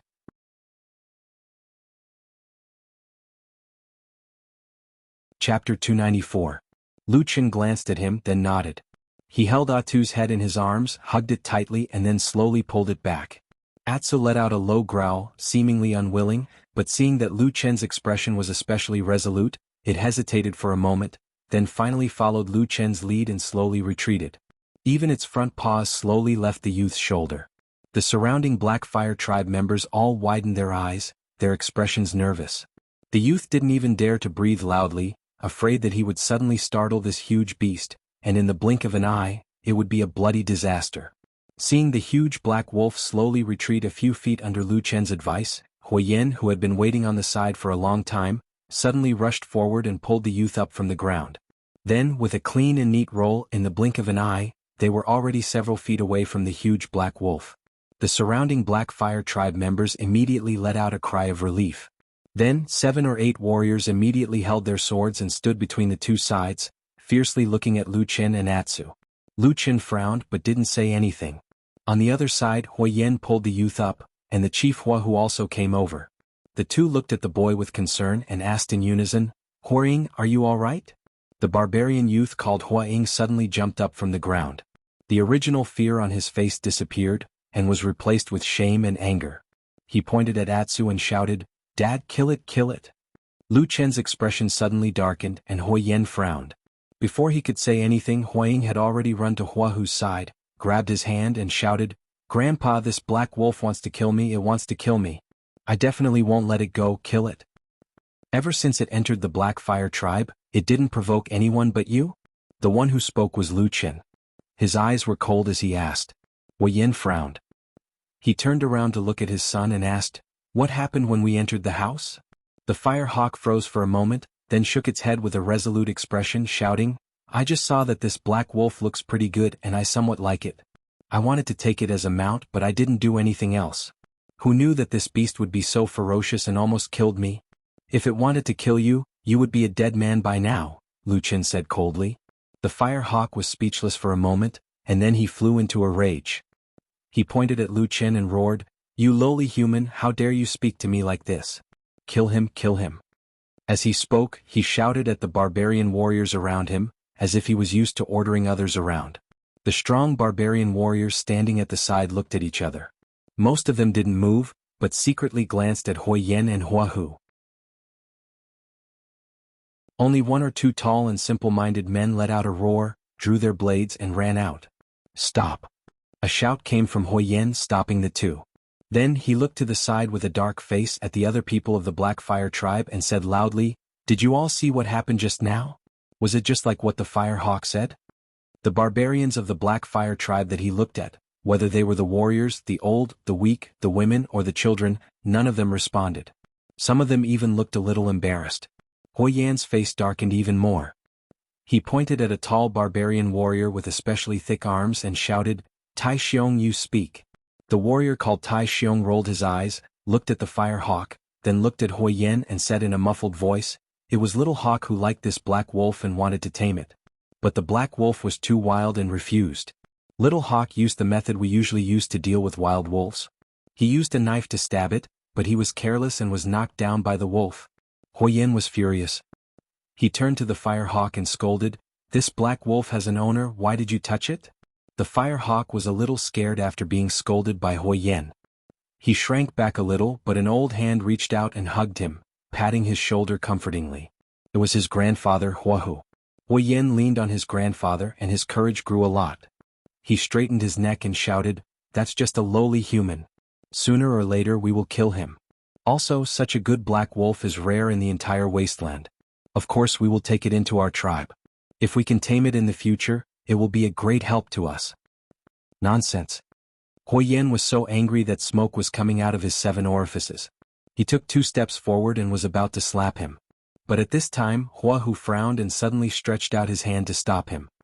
He then said indifferently, "Little Hawk is doing this for the good of the tribe. Isn't it just a demonic beast? It's no big deal." Hua Yen was startled and said in shock, "Father, this is Lu Chen's black wolf. And what Little Hawk is doing is wrong, how can he—" "Enough." Hua Hu waved his hand and interrupted his son's words. His gaze turned to Lu Chen, who was standing side by side with the huge black wolf. A trace of haze flashed in the depths of his eyes. After a moment of silence, he slowly said, "You can leave." "Father." "Grandfather." "Patriarch," several voices cried out at the same time, all of them filled with surprise. The only difference was that Hua Yen and the others had murderous looks on their faces, while Hua Yen was anxious. He hurriedly said to Hua Hu, "Father, have you forgotten what I said to you just now? This is very likely the will of the Fire God. It is the Fire God who has once again given our Black Fire tribe an opportunity, giving us a chance to rise and become strong again." "Just him?" This voice was a little immature and resentful. It was the teenager Hua Yen who interrupted. Obviously, he was still brooding over the humiliation he had just received. Lu Chen glanced at the teenager and smiled coldly, not saying a word. Hua Yan's anger rose and he shouted at Hua Yen, "Shut up." Then he turned his head to Hua Hua, lowered his voice and earnestly said, "Father, don't you know how big the difference is between the tribes in the wasteland and whether they have priests or not? This is a once-in-a-lifetime opportunity, we must not miss it. The expression on Hua Hu's withered and old face fluctuated. In the end he still shook his head and said with a cold expression, "Lu Qin, you are originally a human. According to reason, if a person like you comes to our tribe, killing you is already giving you satisfaction. But for the sake of the fire god staff we will let you go. You can go." Lu Qin replied with an "oh," and said, "Then I thank you very much." Hua Hu's face darkened. It seemed that he was very unhappy with Lu Chen's attitude of not thanking him and not kneeling down with his tail between his legs. However, he still endured it and coldly laughed dryly, saying, "As for the fire god staff, it is a divine weapon of our Black Fire tribe. It will stay with us." After saying this, he waved his hand and raised his voice, shouting, "Drive him out of the camp." Seeing his grandfather stand up for him and resolutely reject his father's unreliable suggestion, ordering him to chase this hateful human out of the tribe, Fire Eagle almost jumped up in joy. Although he was a little regretful that he could not kill this hateful human in front of everyone, he could still vent his anger. Huang waved his fist and followed Hua Hu's shout, "Drive him out, drive him out. If this person dares to resist, kill him for me." Hua Hu, the chief of the Black Fire tribe who was standing next to him, suddenly froze, and his voice came to an abrupt halt. Hua Hu, the chief of the Black Fire tribe who was standing next to him, suddenly turned ashen. All the barbarian warriors of the Black Fire tribe, those fierce and valiant men who seemed to be able to fight a demon beast on their own, actually did not stand up at this moment. Almost everyone stood in place, including the two people who wanted to rush out to vent Hui Ying's anger. The eyes of every tribal warrior were secretly looking at Hui Yen. The atmosphere of the entire Black Fire tribe instantly became cold and silent. Except for Hui Yen, almost all the barbarians' faces changed slightly, whether it was the warriors or the old, weak women and children who were watching from the side. This was a scene that had never happened in the Black Fire tribe before. In the past, Hua Hu and Hui Yen were father and son. One was the chief, while the other was the chief of the warriors. Hui Yen was almost naturally recognized as the future chief. Everything seemed to come naturally and everything seemed so smooth and natural. Until today, on this seemingly normal day, because of the sudden appearance of the human, the conflict between the father and son was suddenly placed in front of all the people of the Black Fire tribe. Then the situation suddenly changed in an unexpected and strange way. All the warriors, even without any orders, all looked at Hui Yen in unison, even if the chief Hua Hu had publicly issued an order. Hui Yen seemed to feel nothing, coldly standing in the middle of the tribe's camp, not saying a word. He did not move and all the warriors looked at each other. Surprisingly, no one moved. The atmosphere slowly became tense. Who knew how many people's heartbeats slowly sped up? Fire Eagle tightly grabbed his grandfather Fire Tiger's palm. He felt his heart suddenly beat so fast that it was frightening, thumping non-stop. At the same time, he suddenly felt that his grandfather's hand was as cold as ice. He secretly looked at his grandfather, only to see that this old man, who had been the chief of the Black Fire tribe for many years, was slowly looking around with an ashen face. His gaze swept across the faces of the Black Fire warriors. Every time he saw a Black Fire warrior, that person's gaze would be averted. Perhaps it was because of guilt, or perhaps it was because of nervousness, no one was willing to look him in the eye. But what made people despair was that even though he seemed to still have some prestige, not a single Black Fire warrior obeyed his orders. The old tiger had lost its claws, lost its fangs. In the end, it no longer had the power of the past. Hua Hu finally retracted his gaze and looked at the center of the crowd, at the man who was as majestic as a mountain. Hui Yen raised his eyes and looked at his father. The gazes of the father and son met in midair. It was as if there was a sudden explosion of thunder in the silence.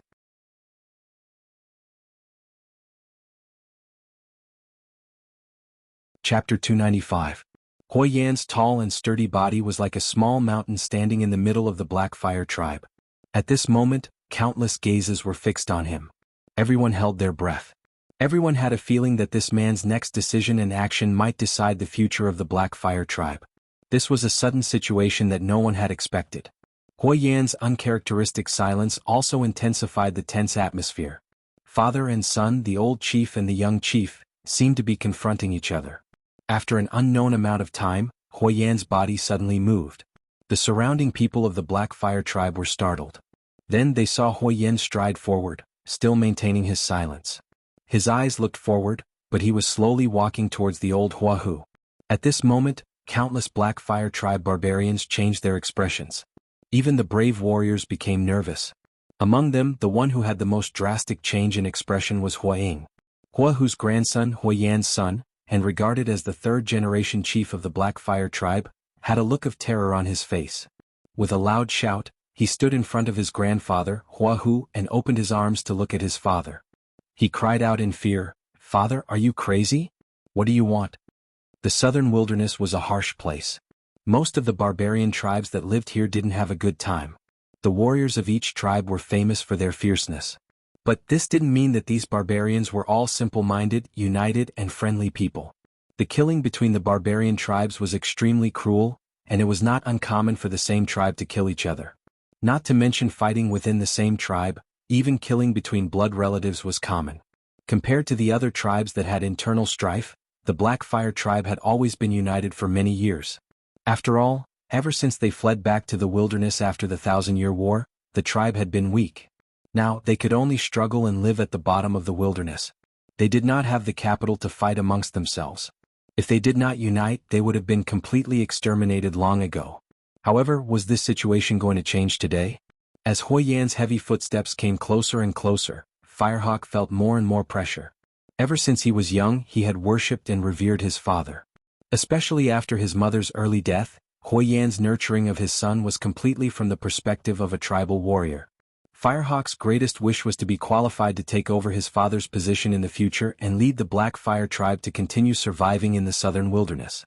If it was possible, he would make the tribe even stronger, kill even more enemies, and seize even more things. This was the Fire Eagle's current dream. In the tribe, the one who doted on him the most was his grandfather, Fire Tiger. Firehawk had never thought that one day his grandfather, who doted on him the most, might actually have a conflict with the father he respected the most. He stood in front of his grandfather in a daze, not knowing what to do. He looked at the tall figure of his father who was already standing in front of him in horror. His body began to tremble slightly, but even now, he still had no intention of leaving. The young man clenched his teeth and gasped for breath. He forced himself to stand between the two closest relatives in the world and opened his arms, wanting to stop them from really starting a conflict. Huayan's gaze left his father Fire Tiger's face and lowered his head to look at his son. The young man's face was very much like his own, stubbornness with a hint of fierceness and a hint of pleading in his eyes. With an expressionless face, he stretched out his hand and with a "pa" sound, Firehawk cried out in fear and staggered to the side. In the next moment, there was finally no more obstruction between Huayan and Fire Tiger. The two generations of Black Fire tribe chiefs finally stood face to face. The Black Fire tribe was deathly silent, as if even the drop of a needle could be heard. Unlike the faintly frightened expressions of the surrounding Black Fire tribe barbarians, including his grandson Fire Eagle, the old Fire Tiger, although his expression was stern from beginning to end, did not show the slightest hint of fear. On the contrary, as he looked at this tall and burly son who was slowly approaching him, a strange light quietly flashed across the depths of his eyes. Perhaps it was because he was too old and had experienced too much, but this old man had long seen through everything. He had let go of life and death, so he was no longer afraid. Or perhaps he was just a simple barbarian, simple and pure. Thus, everyone heard Fire Tiger speak first. He asked Huayan, "What do you want?"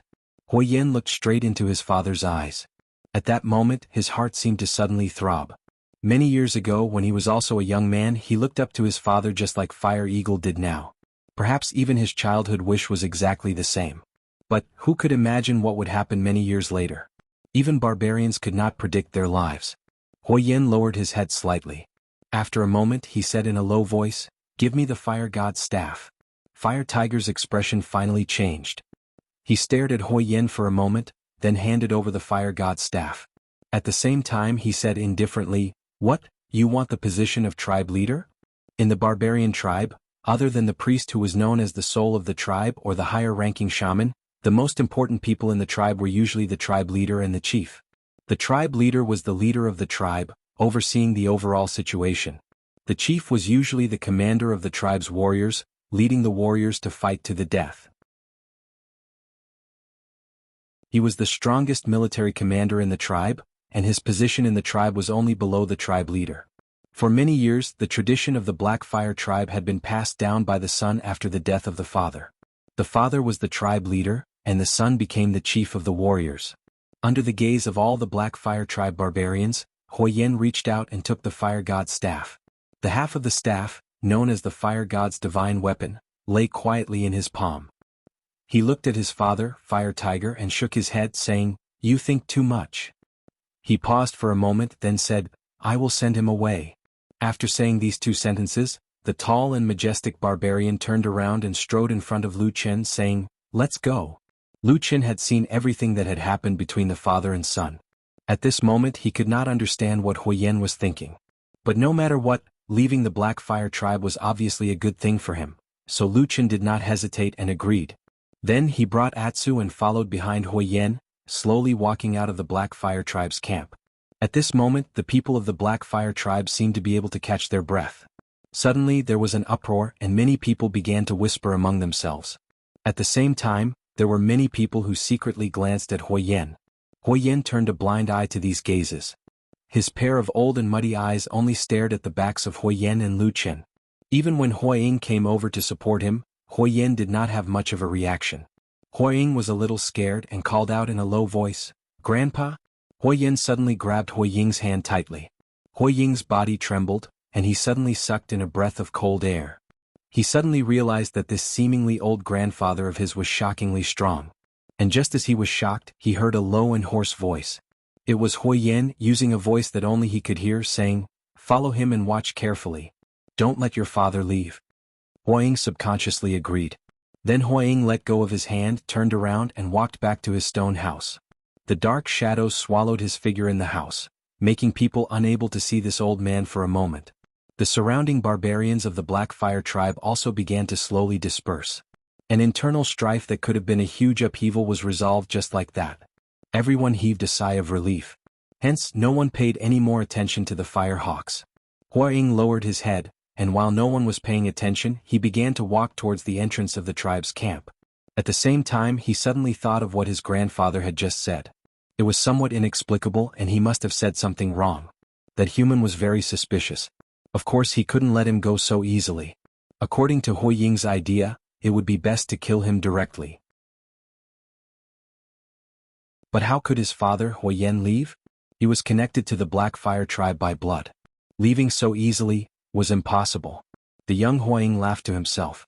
Although he was still a little uneasy, he still quickly walked towards the entrance. From afar he saw 3 figures standing outside the tribe. 2 people and a wolf. The unusually tall black wolf suddenly turned around to look at him. Then, as if it was mocking him, it bared its teeth at Huoying, revealing 2 snow-white fangs that were as sharp as blades. It seemed that in the next moment, it would stab into Huoying's heart and bite off his neck.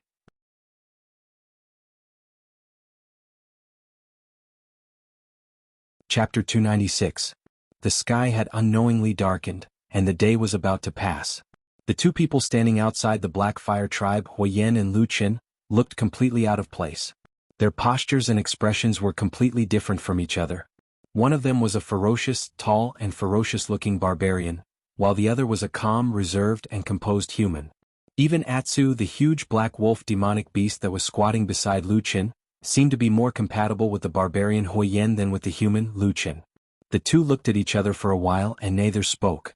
Finally, it was Lu Chen who sighed and said, "Do you have any plans now?" Huoyen's face no longer showed the anger from before and he looked much calmer. He looked at Lu Chen and said, "I still believe that you are a priest sent by the Fire God to save our Black Fire Tribe." Lu Chen shrugged his shoulders and said, "Looks like your tribe doesn't believe me." Huoyen said expressionlessly, "One day they will believe me." As he said this, he frowned and said, "I remember you once said that when the old priest gave you the Fire God's staff, he told you to bring this divine weapon back to the wilderness and deliver it to the Fire God altar?" Lu Chen wanted to say something but stopped. A hint of vigilance flashed across his eyes and he said, "What do you mean?" Huoyen said, "The people in the tribe can't accept your identity for the time being. Even my father is the same. So, I can't let you become the priest of our Black Fire Tribe right now. But this is also good. We can take this opportunity to go to the Fire God altar together. Since the Fire God has already passed down a divine decree for you to go there, there must be a deeper meaning." Lu Chen was startled and said, "Together?" Huoyen nodded and said, "That's right. This is your first time here, so you don't understand the situation. This fire god altar is actually a secret holy land passed down by our Black Fire tribe since ancient times. It is said that in ancient times when the fire god descended to the world, he appeared there. Now, in order to prevent the sacred place from being spied on by outsiders, the location of the fire god altar has been strictly protected by our tribe. Only the patriarch's bloodline has been passed down from generation to generation. Now in this world only Father and I know of that place. He took a deep breath and said, "So if I don't bring you there, you might never find that place." Lu Chen was silent. A moment later he suddenly smiled. After that, he looked at Hou Yen and said, "You've probably forgotten what I told you, right?" Hou Yen said, "What? I'm not the emissary of your fire god. I've never felt or heard of any god's decree. It was an accident that I got the fire god's staff. I've never thought of becoming a priest of your Black Fire tribe. Even my coming to the southern wilderness was also an inexplicable accident." Hou Yen suddenly interrupted Lu Chen and said resolutely and decisively, "Have you ever thought that perhaps this is the will of the fire god that allowed you to come to our Black Fire tribe?" Lu Chen was speechless for a moment. Looking at Hou Yan's unswerving and resolute expression, a feeling of helplessness welled up in his heart. At this point he already understood that it was probably impossible to convince this seemingly powerful and persistent barbarian. Perhaps to him, since birth, he had always believed in the fire god and would never waver in the slightest. Therefore Lu Chen decisively changed his angle and directly said to Hou Yan, "All right, I won't talk nonsense with you anymore. Right now I don't want to be the priest. What are you going to do, kill me?" Hou Yan's breathing became slightly heavier and an ominous glint flashed in the depths of his eyes. But very quickly, he restrained himself and said in a deep voice, "Can you tell me the reason?" Lu Chen laughed and said, "Do I still need to say it? Wasn't it obvious enough at the tribe just now? Just like how your father and the others look at me. You are barbarians and I am a human. When we meet we will fight to the death. No one will believe the other." "I believe you." Hou Yan said, "The fire god sent you here. No matter who you are, I will definitely believe you." Lu Chen paused and shook his head. "It's useless even if you believe me. You're not the only person in the Black Fire tribe." Hou Yan said, "I can let them slowly accept you." Lu Chen said, "All right, even if you're really so powerful that you can change everyone's mind, you can't change my own mind. I am a human and I don't really know your witchcraft. So, it's impossible for me to become the Black Fire tribe's priest." "What's so bad about being our priest?" Hou Yan looked a little agitated. "As long as you really do it, even if you are a human, our Black Fire tribe, starting from me, will definitely revere and respect you. We will not dare to slight you. And in this vast wilderness besides our tribe, all the other barbarians will want to kill you the moment they see you. Only we can protect you. If I become a priest, maybe I will die faster." "What?" Hou Yan was suddenly startled. Lu Chen looked at him meaningfully and said, "The tribe's priest position is so important and noble. How can you be sure that everyone will obey a human like me? Not to mention other things, your father and that son of yours are arrogant and unruly. Will they obey me?" Hou Yan immediately fell silent. Lu Chen continued, "Besides that, if I sit in this position, I will be the target of everyone. Without power, the tribesmen will not obey me. With power, the other tribes will see me as a thorn in their side. There will definitely be wars and assassinations. When that time comes, I won't even be able to sleep peacefully. Why should I live such a life?" The corner of Hou Yan's mouth twitched. He wanted to say something but stopped. Looking at Lu Chen's bright eyes, he sighed after a long while and said, "Since ancient times, it has been said that you humans are the most treacherous and cunning. Today it seems that you really live up to your reputation." "Nonsense," Lu Chen bluntly retorted, "I just don't want to die. You look like a straightforward person on the outside, but on the inside you are really cunning." Hou Yan snorted and didn't argue with Lu Chen. After thinking for a while, he suddenly said, "Then is there any way that you can help our Black Fire tribe?" "No." Lu Chen didn't show any politeness towards this barbarian and directly rejected him. But very quickly Hou Yan suddenly smiled. That smile seemed a little mysterious, and on his fierce face, it seemed slightly out of place. He lowered his voice and took a step forward, getting closer to Lu Chen. In a low voice he said, "Then what if I say that I might have a way for you to return to the north?" "What?" For thousands of years, the separation of the north and south had long been a matter deeply ingrained in people's hearts. Not to mention the southern barbarians, even the flourishing and powerful human cultivators in the north were helpless against the incomparably dangerous disorienting lands. If there really was a passage in the disorienting lands that connected the north and south, the human cultivator army would have long ago attacked. To Lu Chen, Hou Yan's words were so fake that he wanted to laugh. But when he saw the serious expression on Hou Yan's face, he couldn't help but swallow the words that were on the tip of his tongue. After a moment of silence, he said, "Are you joking?" "No." Hou Yan said. "Do you know of a secret passage that can allow me to return to the north?" "Yes." "I don't believe you." Lu Chen suddenly sneered. "The enmity between our two races is as deep as the sea. If there really was such a passage, the barbarians would have long since killed their way there." Hou Yan shook his head. "That passage is incomparably dangerous. Ordinary people can't pass through it. If a large army were to head there, it would only result in complete annihilation. On the contrary, if it was a single person, perhaps there would be a chance." Lu Chen sneered. "Do you think I will believe your ridiculous words?" Hou Yan stared at him and suddenly took a step forward. This time he whispered in Lu Chen's ear in the lowest voice possible. At first, Lu Chen's expression was still somewhat cold. But very quickly he revealed a look of astonishment. Then, his eyebrows furrowed and he fell into deep thought. Even after Hou Yan finished speaking and took a few steps back, Lu Chen was still in deep thought for a while. After a while, he looked up at Hou Yan and asked, "Is this true?" Hou Yan's expression was indifferent. He reached into a beast skin bag at his waist and felt around for a while. Then he threw something over. Lu Chen grabbed it and looked at it carefully. It was half a broken wooden tablet. It was dark brown in color and half the size of a palm. He could vaguely see a picture carved on one side. It was twisted and stretched. It was neither a word nor a seal. For a moment he couldn't tell what it looked like. However, Lu Chen's body trembled slightly. His gaze was fixed on the wooden tablet. After a long while, he let out a long breath and threw the wooden tablet back to Hou Yan. Hou Yan caught it and stared at Lu Chen. "How is it? Do you recognize this thing?" Lu Chen slowly said, "Consider yourself lucky. There aren't many people in this world who can recognize this thing, but I just happen to be one of them." A light flashed in Hou Yan's eyes. "Then you believe me?" Lu Chen was silent for a long time. Then he said, "Although what you said is a little absurd, I believe you." Hou Yan quietly clenched his fist and took a step forward. "You're willing to help me?" Lu Chen slowly nodded. "Even if there's only a sliver of hope, I don't want to stay here." "Good," Hou Yan resolutely said. "I swear to you, as long as you can help me and make the Black Fire tribe strong again, I will tell you the secret that can let you return to the north. If I violate this oath, let the fire god punish me and make me die a horrible death." Lu Chen looked at him but shook his head and said, "No." Hou Yan frowned. "What?" Lu Chen stared at him and said word by word, "I don't want your life. If you want to swear, do it in the name of the entire Black Fire tribe. If you lie to me in the future, then the fire god will betray you and send down divine punishment. The Black Fire tribe will be exterminated from this world." Hou Yan was furious. He growled like a giant beast and grabbed Lu Chen's chest with both hands, almost lifting him up.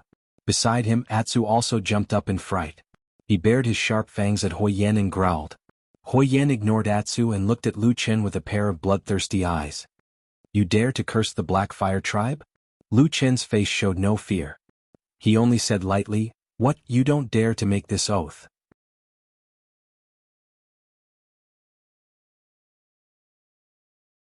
Chapter 297. Hou Yan's bull-like eyes stared at Lu Chen for a long while, then slowly put him down. His expression also softened.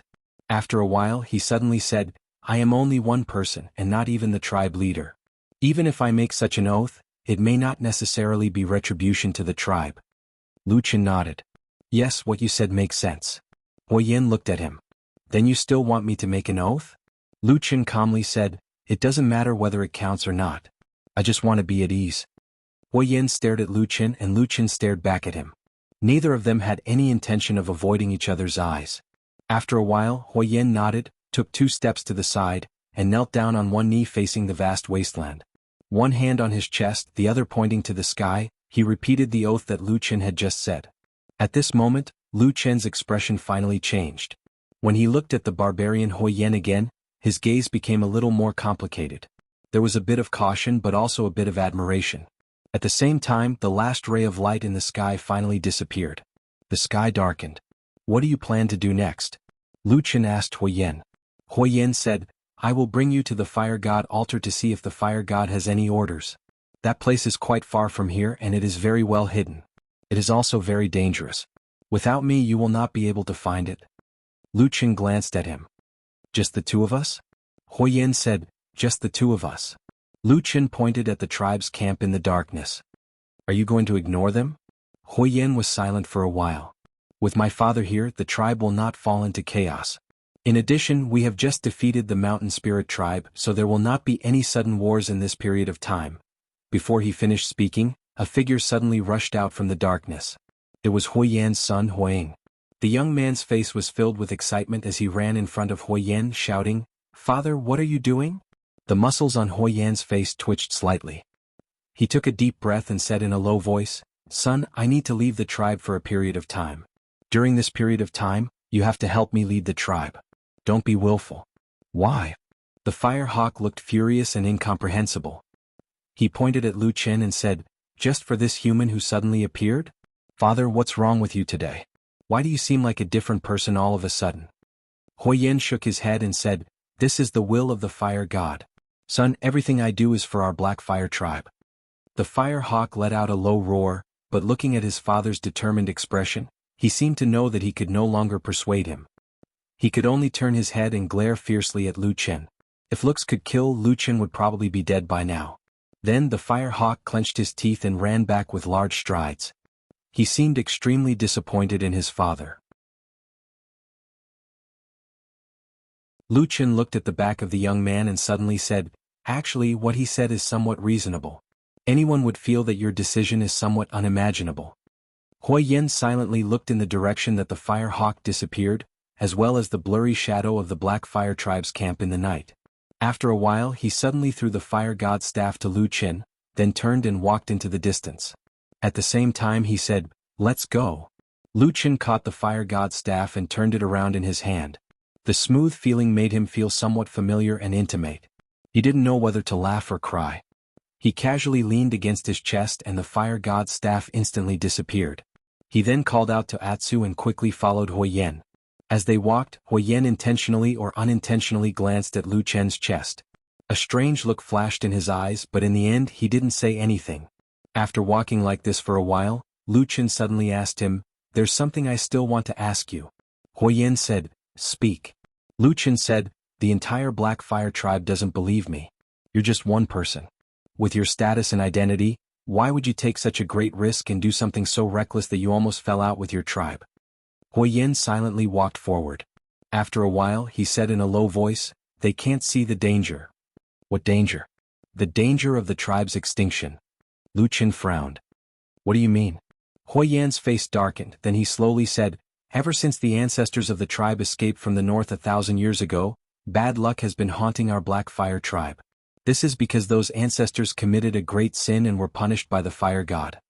Lu Chen thought for a moment, then looked at him and asked tentatively, "You mean to say, what did the ancestors of the Black Fire tribe do when they escaped from the north?" Huoyan smiled bitterly, then said bitterly, "Back then your human cultivator army was too strong. After a bloody battle the outcome was clear. Back then the Black Fire tribe was second to none, and was responsible for covering the retreat of the other tribes as they fled south. But at the most critical moment, our ancestors abandoned the shamans, priests and warriors who were engaged in a fierce battle. They crossed the Great Snow Mountain and the Broken Spirit Sand Sea and ran back to the wilderness." Lu Chen was startled, then seemed to think of something. "Later your powerful ancestors didn't come back?" Huoyan sighed and said, "Later on the war became extremely intense. Your human race had unrivaled masters who fought, causing the mountains to collapse and the earth to crack, the terrain to change. The only path was also sealed. After that, those people were never able to return." Lu Chen was speechless. After a moment of silence, Huoyan's tone seemed to have calmed down. Soon after he said, "From then on our Black Fire tribe suffered a disastrous decline, becoming a small and weak tribe in the wastelands. Until now we can only mingle with small tribes like the Ghost Eye and Thunder Lizard. But even so, after a long time the people in our tribe gradually got used to it. They felt that there was nothing wrong with continuing like this." Lu Chen said, "But you don't think so?" Huoyan shook his head. "Living like this there is no vitality and no hope. Even if we can continue to live for decades or even centuries, there will be a day when an accident, a storm, a defeat in a battle, is enough to make our Black Fire tribe disappear. He stopped and turned to look at Lu Qin. They can't see it, but I saw it. Originally, I was at my wit's end. But I happened to meet you. No matter what, I have to take a gamble. The Black Fire tribe is too weak. Only by having a priest in the tribe can we have hope to rise again in this harsh wilderness. Even if, Lu Qin said lightly, even if that priest is a human? Huiyan was silent for a moment. His cheeks twitched as if he was gritting his teeth. Then he said in a low voice, yes. Lu Qin nodded. After taking a few steps forward, he suddenly asked, then have you ever thought that maybe the others in the Black Fire tribe are not wrong, and you are the only one in the wrong? Huiyan strode forward, facing the boundless night. As the cold wind blew past, his tall and burly body showed no intention of retreating. He walked forward proudly and said loudly, then I've lost. That's fine. I'll compensate you with my life. Just think of it as me dying for the Black Fire tribe. Lu Qin looked at his back and suddenly sighed. He nodded and said to himself in a low voice, what a good man. I didn't expect there to be such a resolute person in the barbarian tribe. Amazing. Huiyan led Lu Qin into the depths of the wilderness for a day and a night. Apart from resting and sleeping in between, he had been walking forward the entire time. Later, Lu Qin couldn't help but feel curious. He asked, isn't the fire god altar the sacred land of the Black Fire tribe? Why didn't you guys guard the sacred land nearby? Huiyan shook his head. That won't do. Firstly, the sacred land of the fire god altar is different. It's not suitable for ordinary people to live near it. Secondly, living too close would easily attract the attention of other tribes, which would endanger the safety of the sacred land. Lu Qin raised his eyebrows. Other tribes also know about the fire god altar, so they want to spy on you? Huiyan nodded and said, back then our tribe was the largest tribe in the wasteland after all.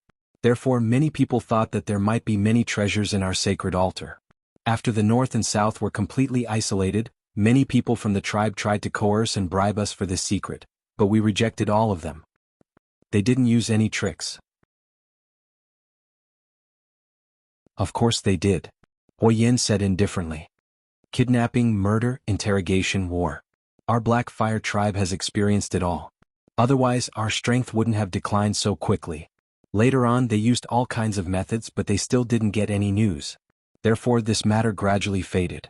They probably thought that the fire god altar was just a legend. Lu Qin wanted to say something but stopped. He felt an inexplicable pressure on his body. Such an important secret had been kept by the Black Fire tribe for so many years. It had only been passed down from generation to generation by word of mouth. But now Huiyan was bringing him there just like that.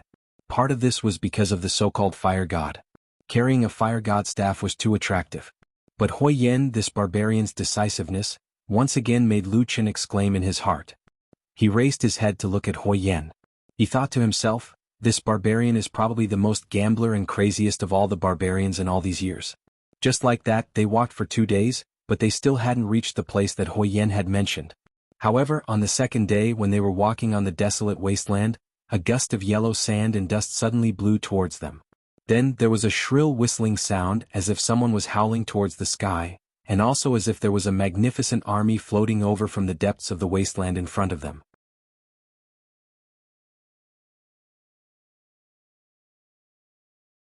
Chapter 298.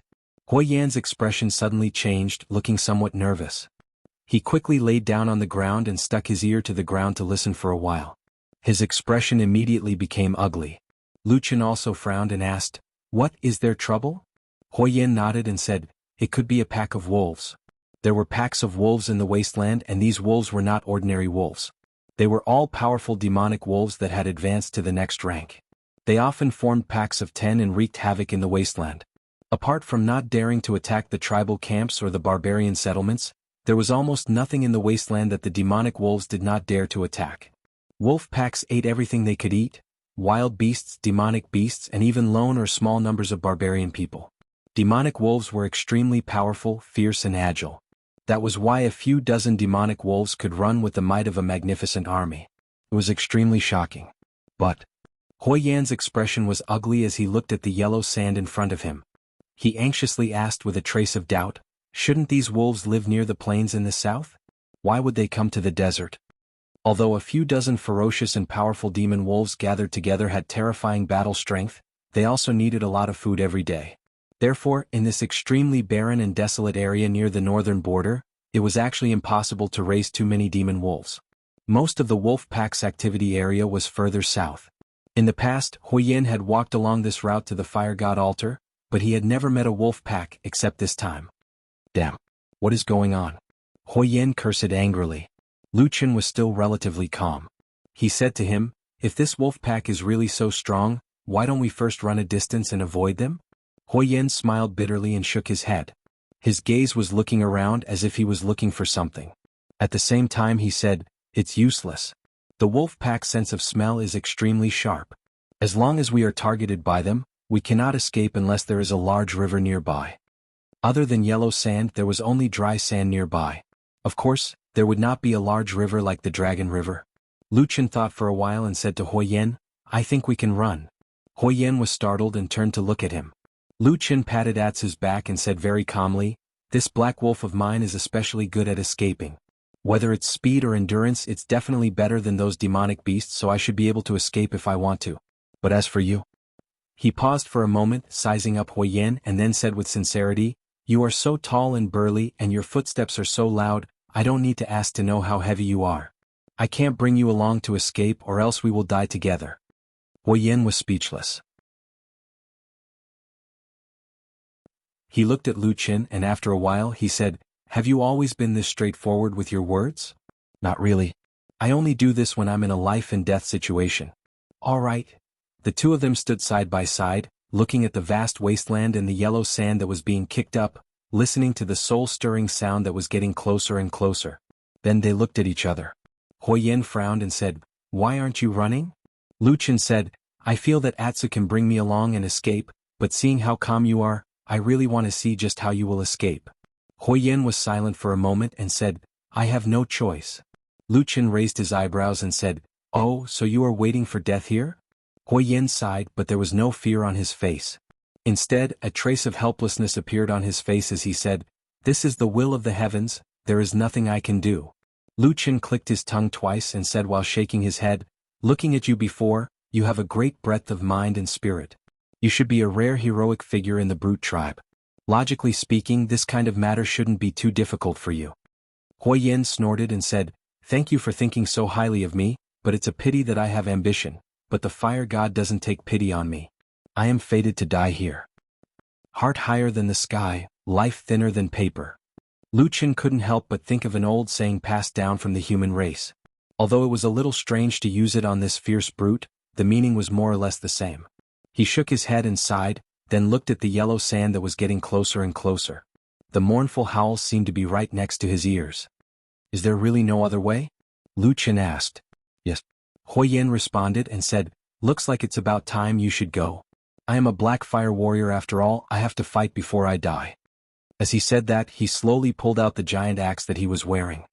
Even if you give up in the future when I return to the north, my only hope is still on you. Lu Chen said, since you are going to die anyway, why don't you tell me that secret before you die? Huoyin shook his head and said, no. Lu Chen spread out his hands and said, why is that? Do you want to keep this matter to yourself even if you have to die? Huoyin said seriously, that day I solemnly swore to the fire god that if you can't help the black fire tribe rise to power, I can't tell you. Lu Chen rolled his eyes and said, then I promise you as long as you tell me I will definitely do it, okay? Still no. Damn. Lu Chen couldn't help but curse and said, why is that? Huoyin said, after I die the black fire tribe will never accept you. Even if they are exterminated, they will not let you become the tribe's priest. So, your promise is meaningless, it's just a bunch of nonsense. Lu Chen glared at this barbarian who was about to die but still had a surprisingly good brain. His face was full of anger. A faint smile appeared on Huoyin's originally ferocious face, and he even appeared somewhat relaxed. He even extended his hand and gently patted Lu Chen's shoulder. After which, he said, although I do not wish to die in this place for no reason, it is actually very interesting to think that I am able to get to know a human like you before I die. It's a pity that I will not be able to accomplish such great things with you in the future. Ha ha ha. As he laughed, the fierce and mighty berserker looked as if he had already seen through life and death. Not only did he not run away with the great axe in his hand, he started to walk forward instead. After a while, Lu Chen's somewhat annoyed voice suddenly came from behind him. There was even a faint trace of frustration in his voice as he complained, "I didn't think that I wouldn't suffer a loss in front of that damn baldy, but today I actually suffered in front of a barbarian fool like you." Huoyan's footsteps paused for a moment. He probably didn't understand what it meant to lose in front of a barbarian. But very quickly he heard Lu Chen say, "Hey, come back, I have a way to save you." Huoyan's eyes lit up. With a hoo sound he put away his great axe and jumped back. He anxiously asked Lu Chen, "What way?" The big man suddenly rushed over with an imposing aura, causing Lu Chen to jump in fright. He couldn't help but say, "I say, didn't you look as if you had seen through life and death just now?" Huoyan spat and said, "Only an idiot would want to die. Didn't I have no other way?" As he spoke, he grinned and stared at Lu Chen as he said, quickly tell me how to save me."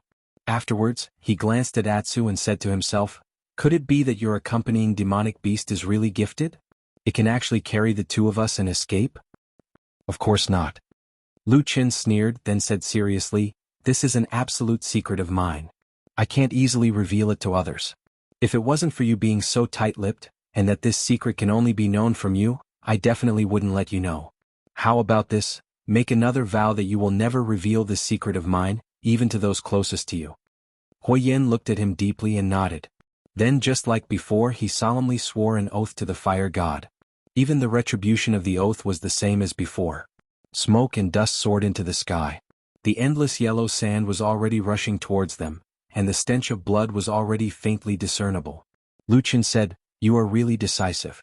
You said you would make an oath, and you did it without the slightest bit of hesitation." Huoyan pointed at the yellow sand that was already in front of them and said, "Escaping is more important. If we don't do it quickly we have no choice." Oh. A long howl came from the yellow sand, and a huge black shadow faintly appeared. It looked like a giant wolf. Its entire body was black and gray and it was about the same size as the Atsu. The only difference was that the Atsu's fur was pure black, and not messy like the other wolf demons. Lu Chen snorted and called for the Atsu to come closer. Then he stretched out his hand and pulled Huoyan. In just a few moments, there were already no less than 10 giant wolves in the rolling yellow sand. They all roared fiercely and rushed over, baring their fangs and brandishing their claws. It was a terrifying sight. At the same time a white light suddenly lit up. After a flash in the yellow sand, the two figures in the Atsu's body suddenly disappeared at the same time. All of the giant wolves pounced on empty air, and a few of them even fiercely collided with each other. For a moment the sound of crashing could be heard. The pack of wolves angrily roared, and their sharp fangs frantically searched the surroundings. But everything disappeared as if it was an illusion, as if the two people and one wolf had never existed.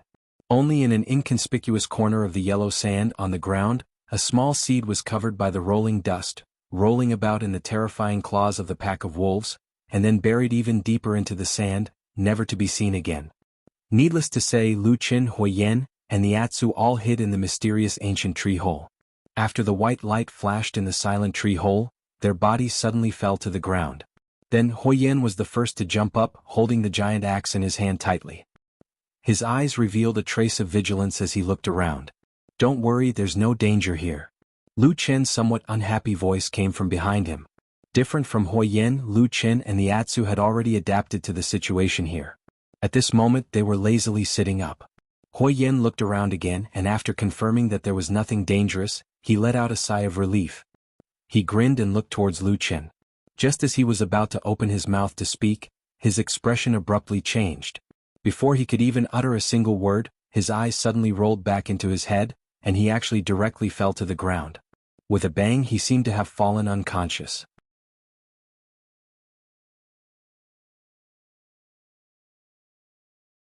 Chapter 299.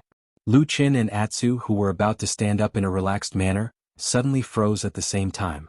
They watched in shock as Huoyan's huge body crashed down like a collapsing mountain, heavily smashing into the ground with a dull thud. The sound was painful to listen to. If there were any more crisp cracking sounds, Lu Chen would have thought that Huoyan had probably broken his own bones. The man and dog were stunned on the ground for a moment, then they looked at each other. Atsu also seemed to be very confused. He looked at Huoyan, then looked at Lu Chen, then suddenly jumped up, his tail wagging wildly, and barked a few times at Lu Chen, actually revealing a look of flattery. Lu Chen spat and pushed away the big dog head that had come up to him. He angrily scolded, "Are you stupid? How could it be me?" After saying that, he hurriedly went forward to check on Hoi Yan's condition. Atsu seemed to have let bygones be bygones and seemed to be in a good mood. He followed beside Lu Chen, sticking his head out to look at Hoi Yan. From time to time, he would use his nose to sniff the barbarian's body a few times. After a brief inspection, Lu Chen discovered that there were no bleeding wounds on Hoi Yan's body. Of course, there were no signs of any broken bones. It seemed that everything was fine. But this barbarian warrior, who was as strong as a bull, was currently inexplicably unconscious. At the same time, his chest was heaving up and down rapidly, his breathing was also rapid. His eyes had turned white and his cheeks were swollen red. He looked like a fish that had been thrown onto the shore, or a monster that had strangled his throat and made him unable to breathe. He looked like he was in extreme pain. Lu Chen was also momentarily stunned and at a loss for what to do. He and Atu had entered this place without any problems, but only Hoi Yan had encountered such a strange thing. Even if he wanted to save him, he didn't know where to start. Lu Chen furrowed his brows and tried to get Hoi Yan to lie flat, or help him turn over. However, these simple movements were obviously of no help to this barbarian who had suddenly fallen into a painful coma. Hoi Yan was still unconscious, and as time passed, his appearance became worse and worse. His cheeks were getting redder and redder, and his breathing was getting weaker. At the same time, his eyes were showing signs of bulging out. Upon seeing Hoi Yan's current state, Lu Chen could not help but feel his scalp turn numb. If this strange state continued, he subconsciously felt that something extremely terrifying and horrifying would most likely happen to this barbarian. But how was she going to save him? Immediately pulling Hoi Yan away from this mysterious tree hole was naturally the simplest and fastest method. However, the outside of the tree hole was likely surrounded by a large pack of incomparably ferocious demonic wolves. They were fuming with rage, and were furiously roaring as they dug 3 feet into the ground in order to find their missing prey. Once they left, only death would await them. Moreover, if he wanted Hoi Yan to leave this place, Lu Chen himself would have to leave as well. In other words, Lu Chen would have to risk his life to help Hoi Yan leave this place. Although Lu Chen felt that this barbarian Hoi Yan was quite pleasing to the eye, he could forget about paying such a huge price. However, other than this cave was only so big. Other than the few things that he had thrown here, there was nothing else. In fact, Lu Chen did not even know what had caused Hoi Yan to suddenly become like this, let alone find a way to save him. He stood up and glanced at his surroundings in annoyance. Everywhere was the same. The ground, the tree walls, the hazy green chi, and at most the 2 doorways that were faintly discernible embedded in the tree walls. Everything was the same as usual, but just what was it that caused Hoi Yan to become so unaccustomed to this place the moment he entered? The only exit could not be exited, and there were similarly no other paths to take in this tree hole. Hoi Yan's situation was getting worse and worse. In the blink of an eye, his cheeks were so red that it seemed as if blood was about to drip out. The bulges in his eyes grew larger and larger, as if something was about to explode in his body. It was truly a terrifying sight. In this anxious moment, Lu Chen recalled that before Hoi Yan had entered this ancient tree hole, other than himself and Atsu, there was actually another person who had come here. White Lotus. Thinking of this, Lu Chen suddenly fell into deep thought. That day when White Lotus had entered here, she seemed to have encountered an accident. When she had entered, she had also fallen unconscious. However, what was different from Hoi Yan was that she did not experience any difficulty in breathing, nor did her eyeballs bulge out of her body. Lu Chen was even more at a loss for a moment. Looking at the surroundings of the tree hole again, he felt that this tree hole that was originally very familiar to him had suddenly become a little strange. It was a little more sinister and scary, but he just couldn't tell what was strange about it. Why was he the only one who had entered without any problems? What was the problem? Lu Chen forcefully shook his head, throwing away the messy and distracting thoughts in his mind. At this moment, the most important thing was to think of a way to save Hoi Yan's life. Otherwise, if this barbarian died, his only hope of returning to the north would most likely be lost. But how was he going to save him? There was no way to leave and there were no elixirs. Looking at Hoi Yan's current situation, it was obvious that the blood and chi in his body were under some kind of pressure. It was stimulated to the extreme and looked like it was about to explode. His expression was already extremely ugly, and 2 thin streaks of blood had already flowed down from his bulging eye sockets. Lu Chen did not doubt that if he still did not think of a way, this barbarian would very likely explode in front of him in a short while. That scene, just thinking about it, was extremely frightening. Lu Chen's forehead was also dripping with cold sweat. However, the situation in front of him seemed to be a dead end. There was no way out at all. Just as he was feeling extremely anxious, he saw that the black dog beside him did not seem to be interested in this tense atmosphere. At first it would still curiously sniff Huoyan, but very quickly it walked away. At this time it walked to the puddle in the tree hole, lying there and looking into the water. It seemed that the water there was much more interesting than this. Water. All of a sudden, Lu Chen's body trembled violently. Everything in this huge ancient tree hole was exactly the same. The only thing that was different was the puddle in the middle of the tree hole. This thought flashed through Lu Chen's mind like a spark. He suddenly looked back and saw that Huoyan's situation had reached the most critical point, and he was in danger of exploding at any time. At this time he could not care so much. With a light shout, he directly grabbed Huoyan's body and dragged him forward, all the way to the puddle. Atsu, who was originally lying on the edge of the water and looking at its own reflection, jumped up in shock. Before it could even react, it heard a whoosh, and a black shadow flashed past in front of it. A moment later, Huoyan's huge body was directly thrown into the puddle by Lu Chen. Dong! With a loud bang, water splashed all over the place, splashing all over Atsu, who was caught off guard, and splashed all over his body. Atsu screamed and took 2 steps back. Then it bared its teeth and barked at Huoyan in the puddle, looking very angry. As for Lu Chen, he had jumped away in advance and was not splashed much by the water. However, he was more concerned about Huoyan's situation.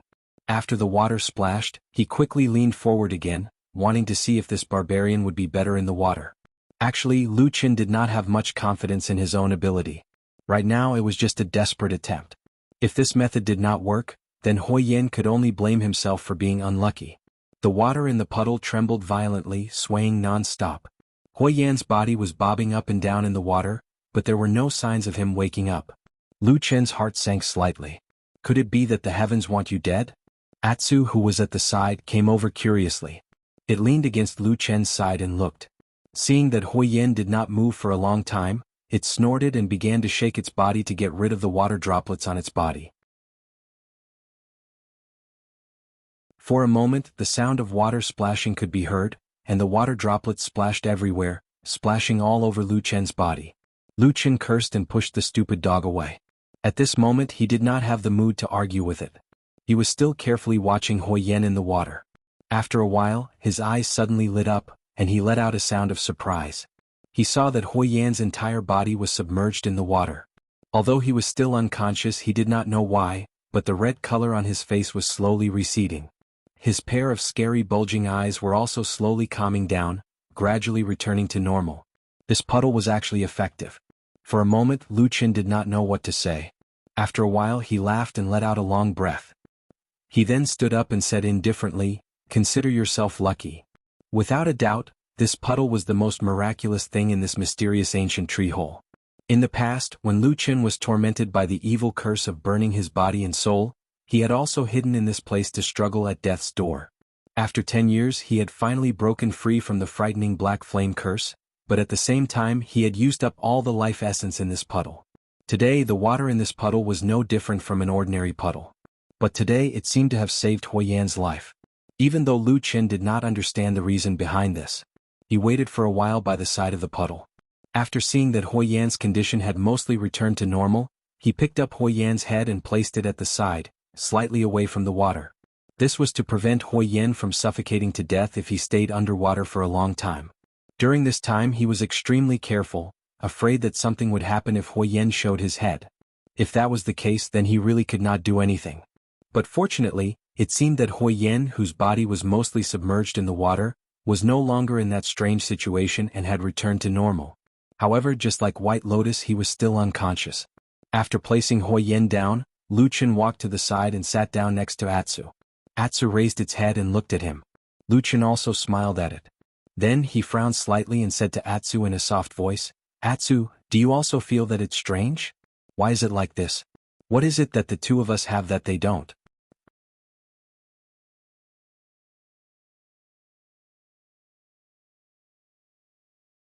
Chapter 300. The food that was originally stored in this mysterious tree hole had been depleted when they fell into the Longchuan. After they came out, they were already in the southern wilderness. These days, because the places they passed by were very barren, Lu Qin did not replenish anything. As a result, Lu Qin and Atsu could not stay here for too long. Fortunately, the wolves would not understand the reason for their sudden disappearance, so they would not stay around the seed for too long. But no matter what, it was better to wait a little longer. It would probably be safer. Lu Qin thought to himself. For the past 10 years, he had tried his best to hide the secret of this seed and there had not been any accidents. But after he got close to the chaotic lands, especially during this period of time, things happened one after another. The last time he fell into the Longchuan, this time he was forced by the wolves. He was almost in a state where he could not control the dangers of the outside world. This was a very disgusting feeling for Lu Qin. He thought to himself that he should avoid this kind of thing as much as possible in the future. Waiting was a dull and boring thing, especially in this mysterious tree hole that was not too big. There was nowhere to go and nowhere to look. It was very stressful. If an ordinary person came here, they would probably feel the passage of time become blurred. But Lu Qin had already gotten used to the atmosphere here after so many years, so he did not feel anything strange. As for Atsu, even though this dog had advanced to become a holy beast, it still looked as carefree as before. As long as there was food to eat, it would not care about anything. In any case, it just ate and slept and ate again when it woke up. Occasionally it would play with Lu Qin. But the terrible thing was that there was no food here. So, although Atsu seemed to be in a normal mood, no one knew what would happen when it was hungry. When Lu Qin thought of this, he could not help but look suspiciously at the black dog lying beside him. He muttered, "You stupid dog, when you're really hungry, you won't go crazy and eat me, will you?" It was unknown whether Atsu heard Lu Qin's words clearly. It lay on the ground and yawned loudly, looking a little sleepy. Lu Qin glared at it, then casually picked up the Vulcan staff that had been thrown to the side. Although he had not activated the spiritual power of the black flames and the Vulcan staff did not shine, the strange and twisted totem runes on the staff could still be clearly seen. It should represent another power that was completely different from the human cultivation world of the divine central continent. Many years ago, this power had suffered a crushing defeat at the hands of the human race, and to this day, most human cultivators despise the barbarians. But Lu Qin had personally experienced the power of the black flames, and was also one of the few people who had seen the power of the southern border barbarians. From the bottom of his heart, he was actually in awe of this power. He stroked the fire god's staff and pondered silently. At a certain moment, he suddenly thought of the fire shaman he met 10 years ago. That old shaman had given him 10 years of painful experiences that were worse than death. Until death, it was difficult for Lu Qin to forget him. But there was no doubt that the fire shaman was unusually powerful. But why did he not bring the Vulcan staff with him in the Battle of the Barren Valley? Wasn't the Vulcan staff the artifact of the Black Fire tribe? Why did the fire shaman not bring such an important thing at such an important moment? Instead, more than 10 years after his death, Lu Qin accidentally found this thing in a small tribe that had already been weakened to the extreme.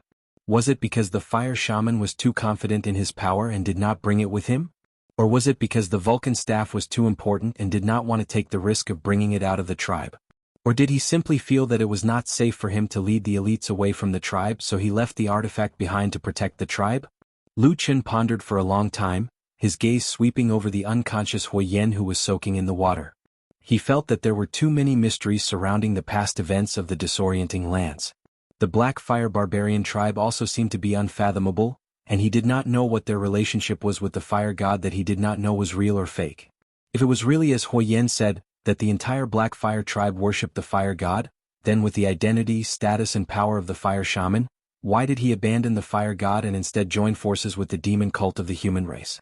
All these things were like scattered pearls, but on his way to the southern wilderness this time, he seemed to vaguely feel that there was an invisible thread slowly linking everything together. The truth hidden behind the layer of fog seemed to be vaguely revealed. Lu Qin waited for a long time until Atsu began to faintly become restless and looked around for food. Only then did he stand up. There was no change in Huoyen who was soaking in the water, and he still looked unconscious. Lu Qin walked over to check his breathing and then checked his physical condition. Indeed, there was no change. "Let's go, we're going out." Lu Qin turned and called Atsu over. He then shrugged and said, "I hope our luck isn't too bad." Boom! A light flashed and 3 figures appeared out of thin air, then fell to the ground. After the initial wave of dizziness, Lu Qin quickly recovered and then turned over and jumped up. But he only felt the surrounding sand and soil swarming over him. In the chaos, he couldn't see his surroundings clearly. Lu Chen was still shocked.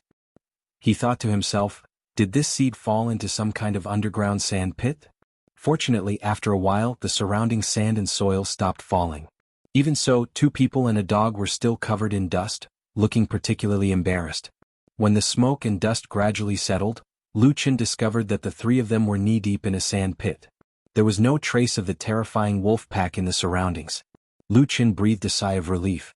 He looked around and found that the place was somewhat familiar. It seemed to be the place where the wolf pack had caught up to them. It seemed that during this period of time, no one had discovered the secret of this seed, so no one noticed it when it fell to the ground. He hurriedly pulled Huoyan up. Now that they were out of the tree hole, Huoyan seemed to have returned to normal. There was no longer any protruding eyes or boiling blood. After about the time to drink a cup of tea, Huoyan suddenly let out a long low groan, and then slowly woke up. Lu Chen stood to the side and looked at him.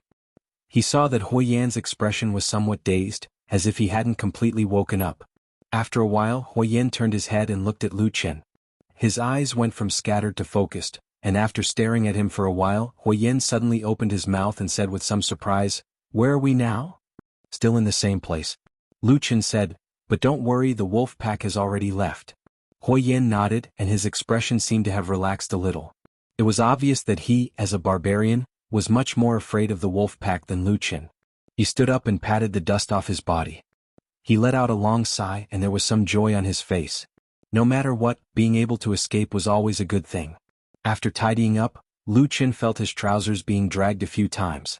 He looked down and saw that it was Atsu coming over and biting him. He couldn't help but laugh and nodded, "Got it, we'll go find something to eat." Atsu was instantly happy. Huoyan, who was at the side, was startled. He looked at Lu Chen and said, "How long have we been here?" Lu Chen thought for a while and said, "I'm not sure, but it should be a long time." Huoyan nodded and looked up to identify the direction. He then pointed in a direction and said to Lu Chen, "Let's go that way." Lu Chen agreed and followed with Atsu. After walking for a while, he heard Huoyan suddenly say, "Lu Chen, don't you have anything to say to me?" Lu Chen said, "What do you want to hear?" Huoyan hesitated for a while and said, "That strange place? Seems to be a cave?" Lu Chen raised his eyebrows and said, "What, you don't remember?" Huoyan said with some distress, "I only remember that I seem to have followed you into a cave. I don't remember anything else. Also, my whole body felt uncomfortable very quickly and I fainted. When I woke up again it was already now." Lu Chen smiled and said, "That's for the best. Actually, that's not important. You just need to remember that I did save your life." Huoyan nodded silently.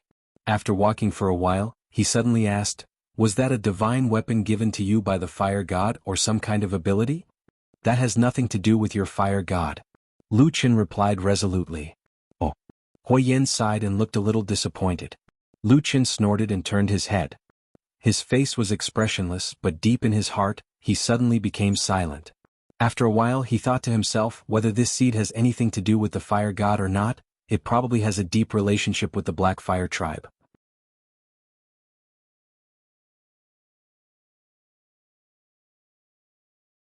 Chapter 301. Since Huoyan had already recovered, he seemed to be fine. It was as if his experience in the mysterious tree hole was really just a dream. However, on the following journey Huoyan seemed to have other thoughts. He would often furrow his brows as if he was thinking about something. From time to time he would glance at Lu Chen looking a little hesitant. Lu Chen noticed Huoyan's expression and became a little more cautious in his heart. No matter what, he and Huoyan were ultimately 2 people from different races. Even though Huoyan had once sworn a heavy oath, Lu Chen did not completely believe him. The ancient tree hole brought about by the mysterious seed was truly too miraculous. Anyone in the world who saw it would inevitably covet it. Not to mention that this thing was actually inextricably linked to the Black Fire tribe. If Huoyan had some thoughts about it, it wouldn't be strange.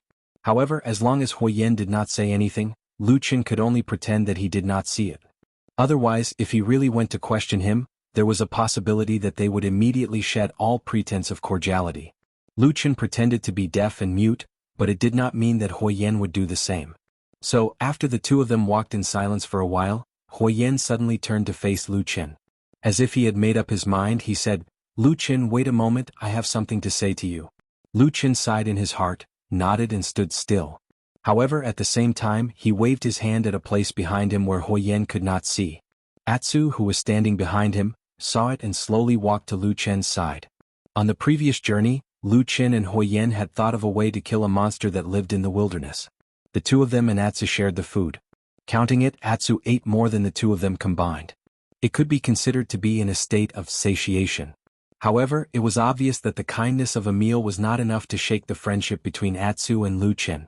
Therefore, Atsu did not hesitate to stand on Lu Chen's side. It growled softly and slowly revealed its snow-white fangs. Huoyen did not seem to notice that Atsu was acting strangely. He still looked at Lu Chen. After a moment of hesitation, he said, "Lu Chen, I have something here. Since I have already recognized you as the priest of our Black Fire tribe, I should give it to you." As he spoke, he took out a piece of animal skin and handed it to Lu Chen. Lu Chen was startled for a moment. It was somewhat unexpected, but he quickly calmed down. He nodded and took the animal skin. At the same time, he quietly kicked Atsu. Atsu, who was baring its fangs in a ferocious manner, suddenly froze. It looked innocently at Lu Chen and let out a grunt. It simply lay down on the ground at the side and lazily ignored these complicated and changeable humans. Lu Chen naturally did not care about it. He took the animal skin in his hand and looked at it. It felt a little rough to the touch and was very thick. At the same time, the color of the fur was very dark. For a moment he could not tell what kind of animal fur it was. He could not help but ask curiously, "What is this?" Huoyen sighed, his face looked a little bitter. He said, "This is a witchcraft scroll that has been passed down from generation to generation in our Black Fire tribe. Recorded on it are a few witchcraft spells that only our Black Fire tribe shamans or priests can use." Here he paused and seemed to hesitate for a moment. He then said, "This thing has been damaged before. Right now, it can only be considered a remnant scroll." Lu Chen was shocked. After a moment of hesitation, he did not immediately open the animal skin. Instead, he stared at Huoyen and said, "I have not been to the fire god altar, nor have I truly obtained the recognition of your fire god. To your tribe, this scroll must be an exceptionally precious treasure. You are so assured to give it to me?" Huoyen was silent for a moment. He said, "It is true that before I was still somewhat wary of you. That is why I hid this scroll and did not give it to you. But after encountering the wolf pack, I understood. In this vast southern wilderness, strength was the most important thing. No matter if it was a large or small tribe or a lone barbarian warrior, it was the same. Those with weak strength would eventually be destroyed by others. In this harsh wilderness, it would be difficult for them to survive. The priest was one of the most powerful people in a tribe. Because Huoyen had previously concealed this secret, when the wolf pack suddenly appeared, if it wasn't for Lu Chen's mysterious and strange tree hole to hide in, there would most likely be no bones left. As for other distracting thoughts, as long as he believed that it was the will of the fire god, there was probably no need to be serious about it. These were the things that Huoyen was thinking about right now. "But I am a human and I have not been recognized by the fire god. Is this really okay?" Lu Chen asked again. Huoyen shook his head and said, "If I had given this to you before, perhaps you would have learned a little of the witchcraft recorded on it. When we faced the wolf pack, we would not be so helpless." Lu Chen was startled for a moment.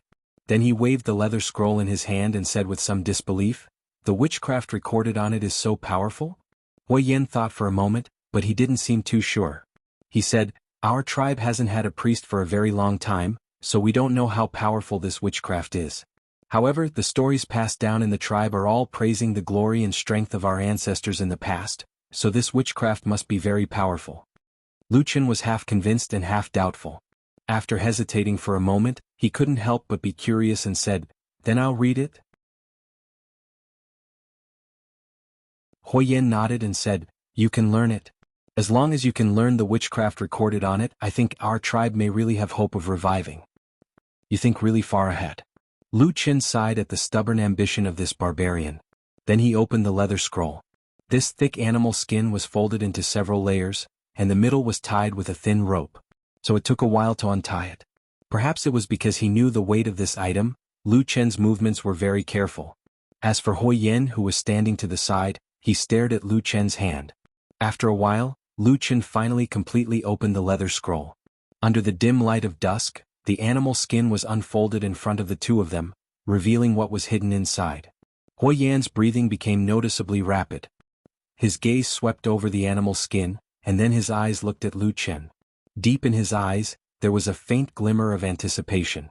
Lu Chen's expression was also solemn. He seriously looked at the writing on the animal skin, and there were also many strange portraits. For a good while they didn't speak.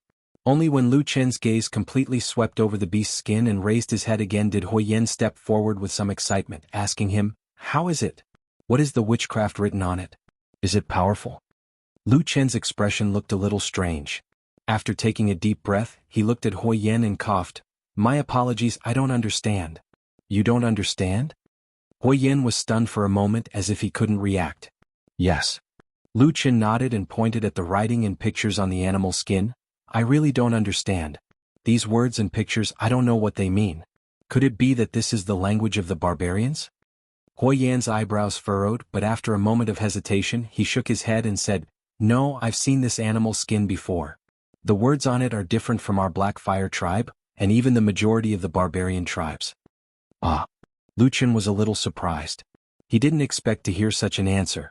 Wasn't this the witchcraft of the Black Fire tribe?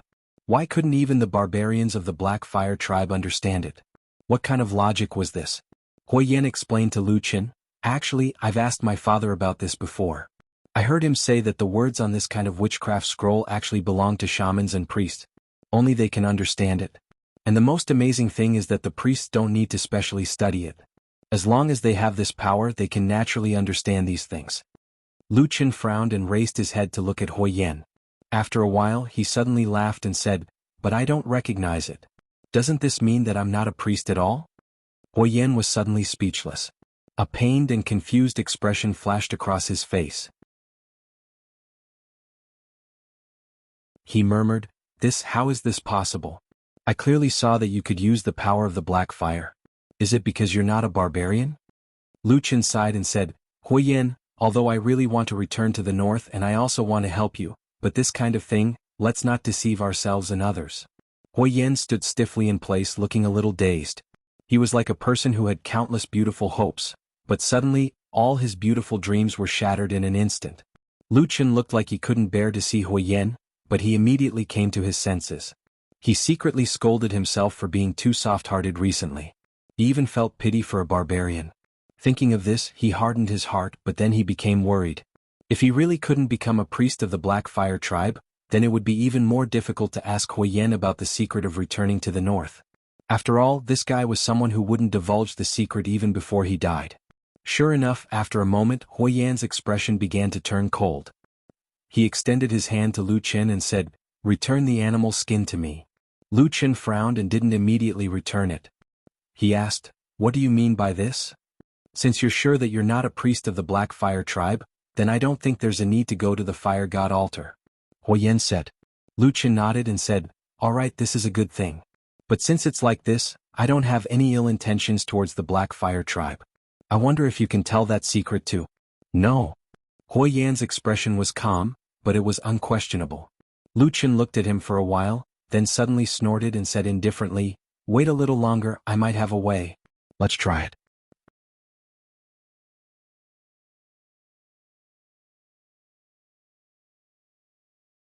Chapter 302. Huyen looked suspiciously at Lu Chen and said, "What other ideas do you have?" Lu Chen said lightly, "Originally, I was not in the mood to become your tribe's priest, but in order to return to the north, I have to think of a way, right? In any case, let's see if your fire god has taken a liking to me." "Fire god?" Huyen repeated, still somewhat confused. But perhaps because there was still some hope left, he did not immediately go up to take the animal skin, but instead took a few steps back and looked at Lu Chen. Perhaps in his heart, he still hoped that Lu Chen could become the Black Fire priest. After all, the hope of the Black Fire tribe rising again after many years of decline seemed to be gathered on this human who had mysteriously appeared out of nowhere.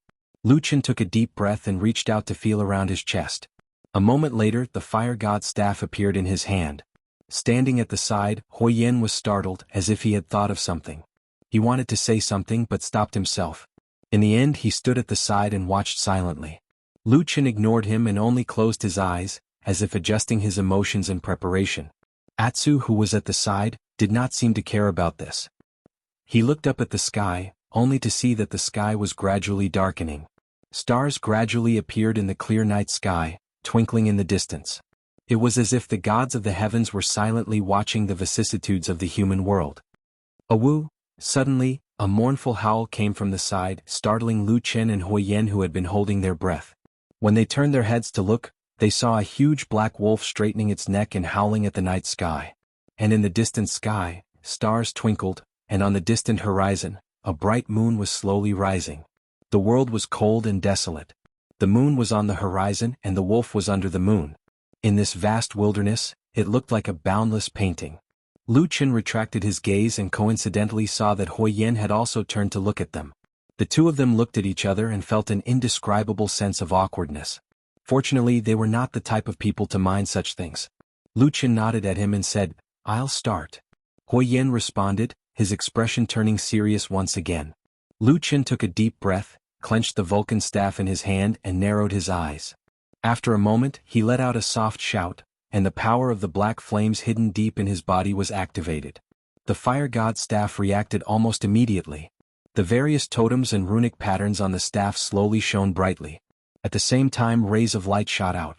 Although it was not the first time he had seen such a scene, when Hui Yen saw the radiance of the fire god's staff, his face still revealed an uncontrollable excitement. His lips moved slightly as he muttered something. No one knew what he was thinking about at that moment. After a moment, the black flames slowly appeared in Lu Chen's eyes. Immediately after, in the deep night, there seemed to be a distant and ancient roar. It was like the night wind blew past, like an ancient song faintly playing. The black flames suddenly rose up, bursting out from the man's body. They began to burn all over his flesh and skin. His clothes were not damaged and they danced and swayed wildly. Under the moonlight he was like a demon in the darkness, crazy and strange. Hui Yan's entire body shook, his eyes filled with disbelief. His mouth was so wide that he could not close it. At the same time, the beast's skin seemed to have received some kind of stimulation. It suddenly expanded and floated in front of Lu Chen, suddenly unfurling. Lu Chen's strange eyes, which were burning with black flames, looked over. On the beast's skin, there were specks of light that constantly flickered and danced. It was like joy but also like crazy excitement. One by one, it was displayed in front of Lu Chen's eyes. Lu Chen's fingers stretched out in the black flames and slowly moved down. Then a voice came from the wind and drilled into Hui Yan's ears. "There really is a record of witchcraft on it, but it seems to be incomplete." That's right, that's right," Hui Yan said excitedly. "This is only a remnant of a scroll, but there should be some records on it." "What is there?"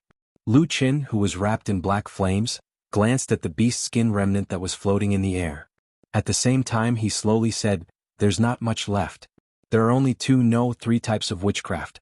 One is bloodthirsty, one is hellfire, and the last one is—" Halfway through his sentence, when he was still missing the name of the last witchcraft, Lu Chen's body suddenly trembled.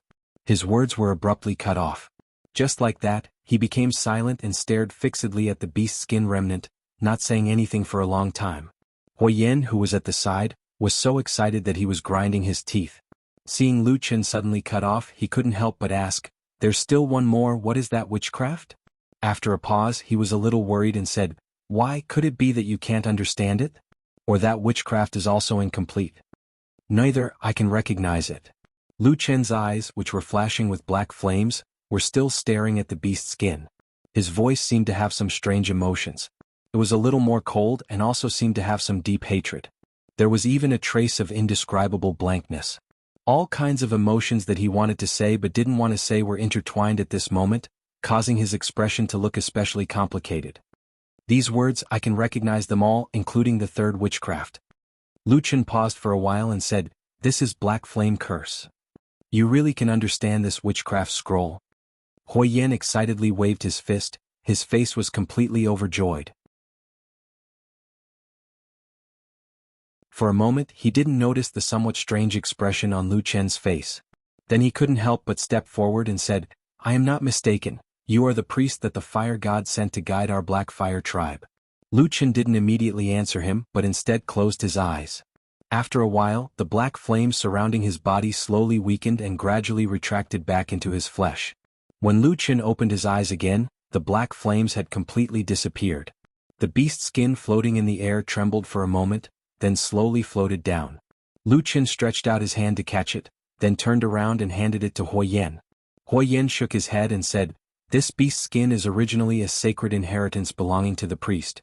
It's just that our tribe hasn't had a priest for many years, so it was in my care. Now that you are the priest recognized by the fire god, this scroll should be given to you." Lu Chen was silent for a moment, then he raised the fire god's staff in his hand and said, "Including this?" This time, Huoyan hesitated for a moment, but very quickly nodded very firmly and said, "Including this fire god's staff."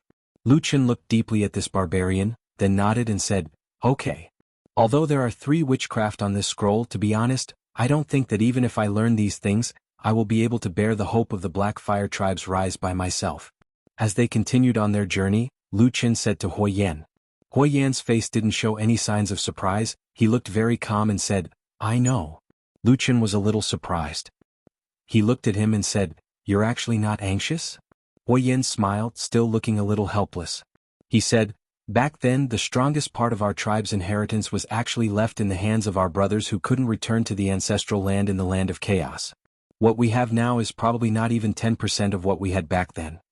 Lu Chen nodded and said, "Bloodlust is a support spell.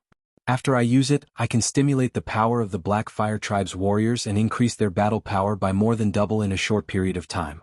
But after that, there will be damage to the body. The more potential power that is stimulated, the more serious the damage will be.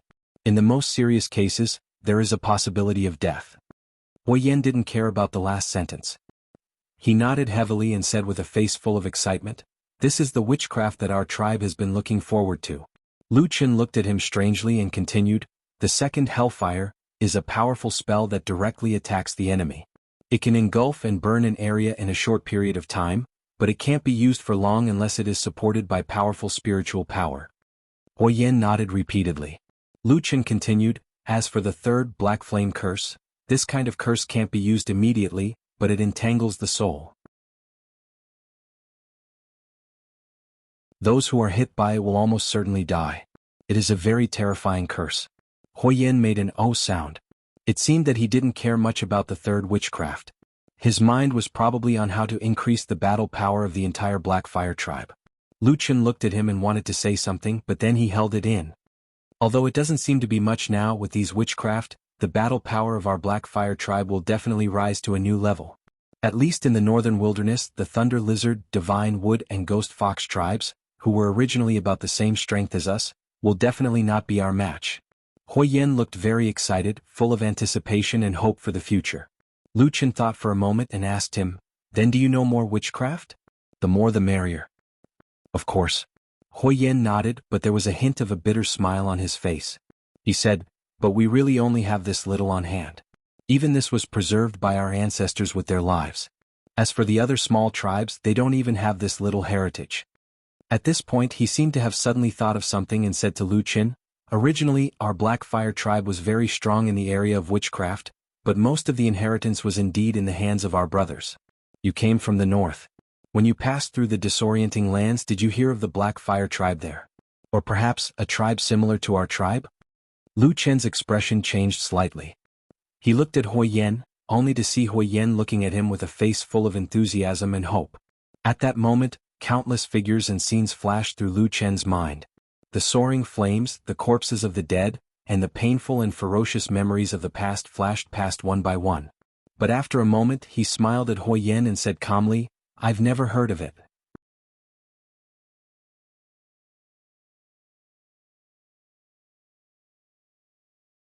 Chapter 303. Haven't heard of it? A trace of disappointment flashed across Huoyan's face, but he quickly shook his head and regained his calmness. Perhaps this was a hope that even they didn't dare to hope for. In that harsh and desperate situation, in front of the overwhelming and incomparably powerful cultivator army of the human race, all of the barbarians that remained in the chaotic lands had a narrow escape. The night passed just like that.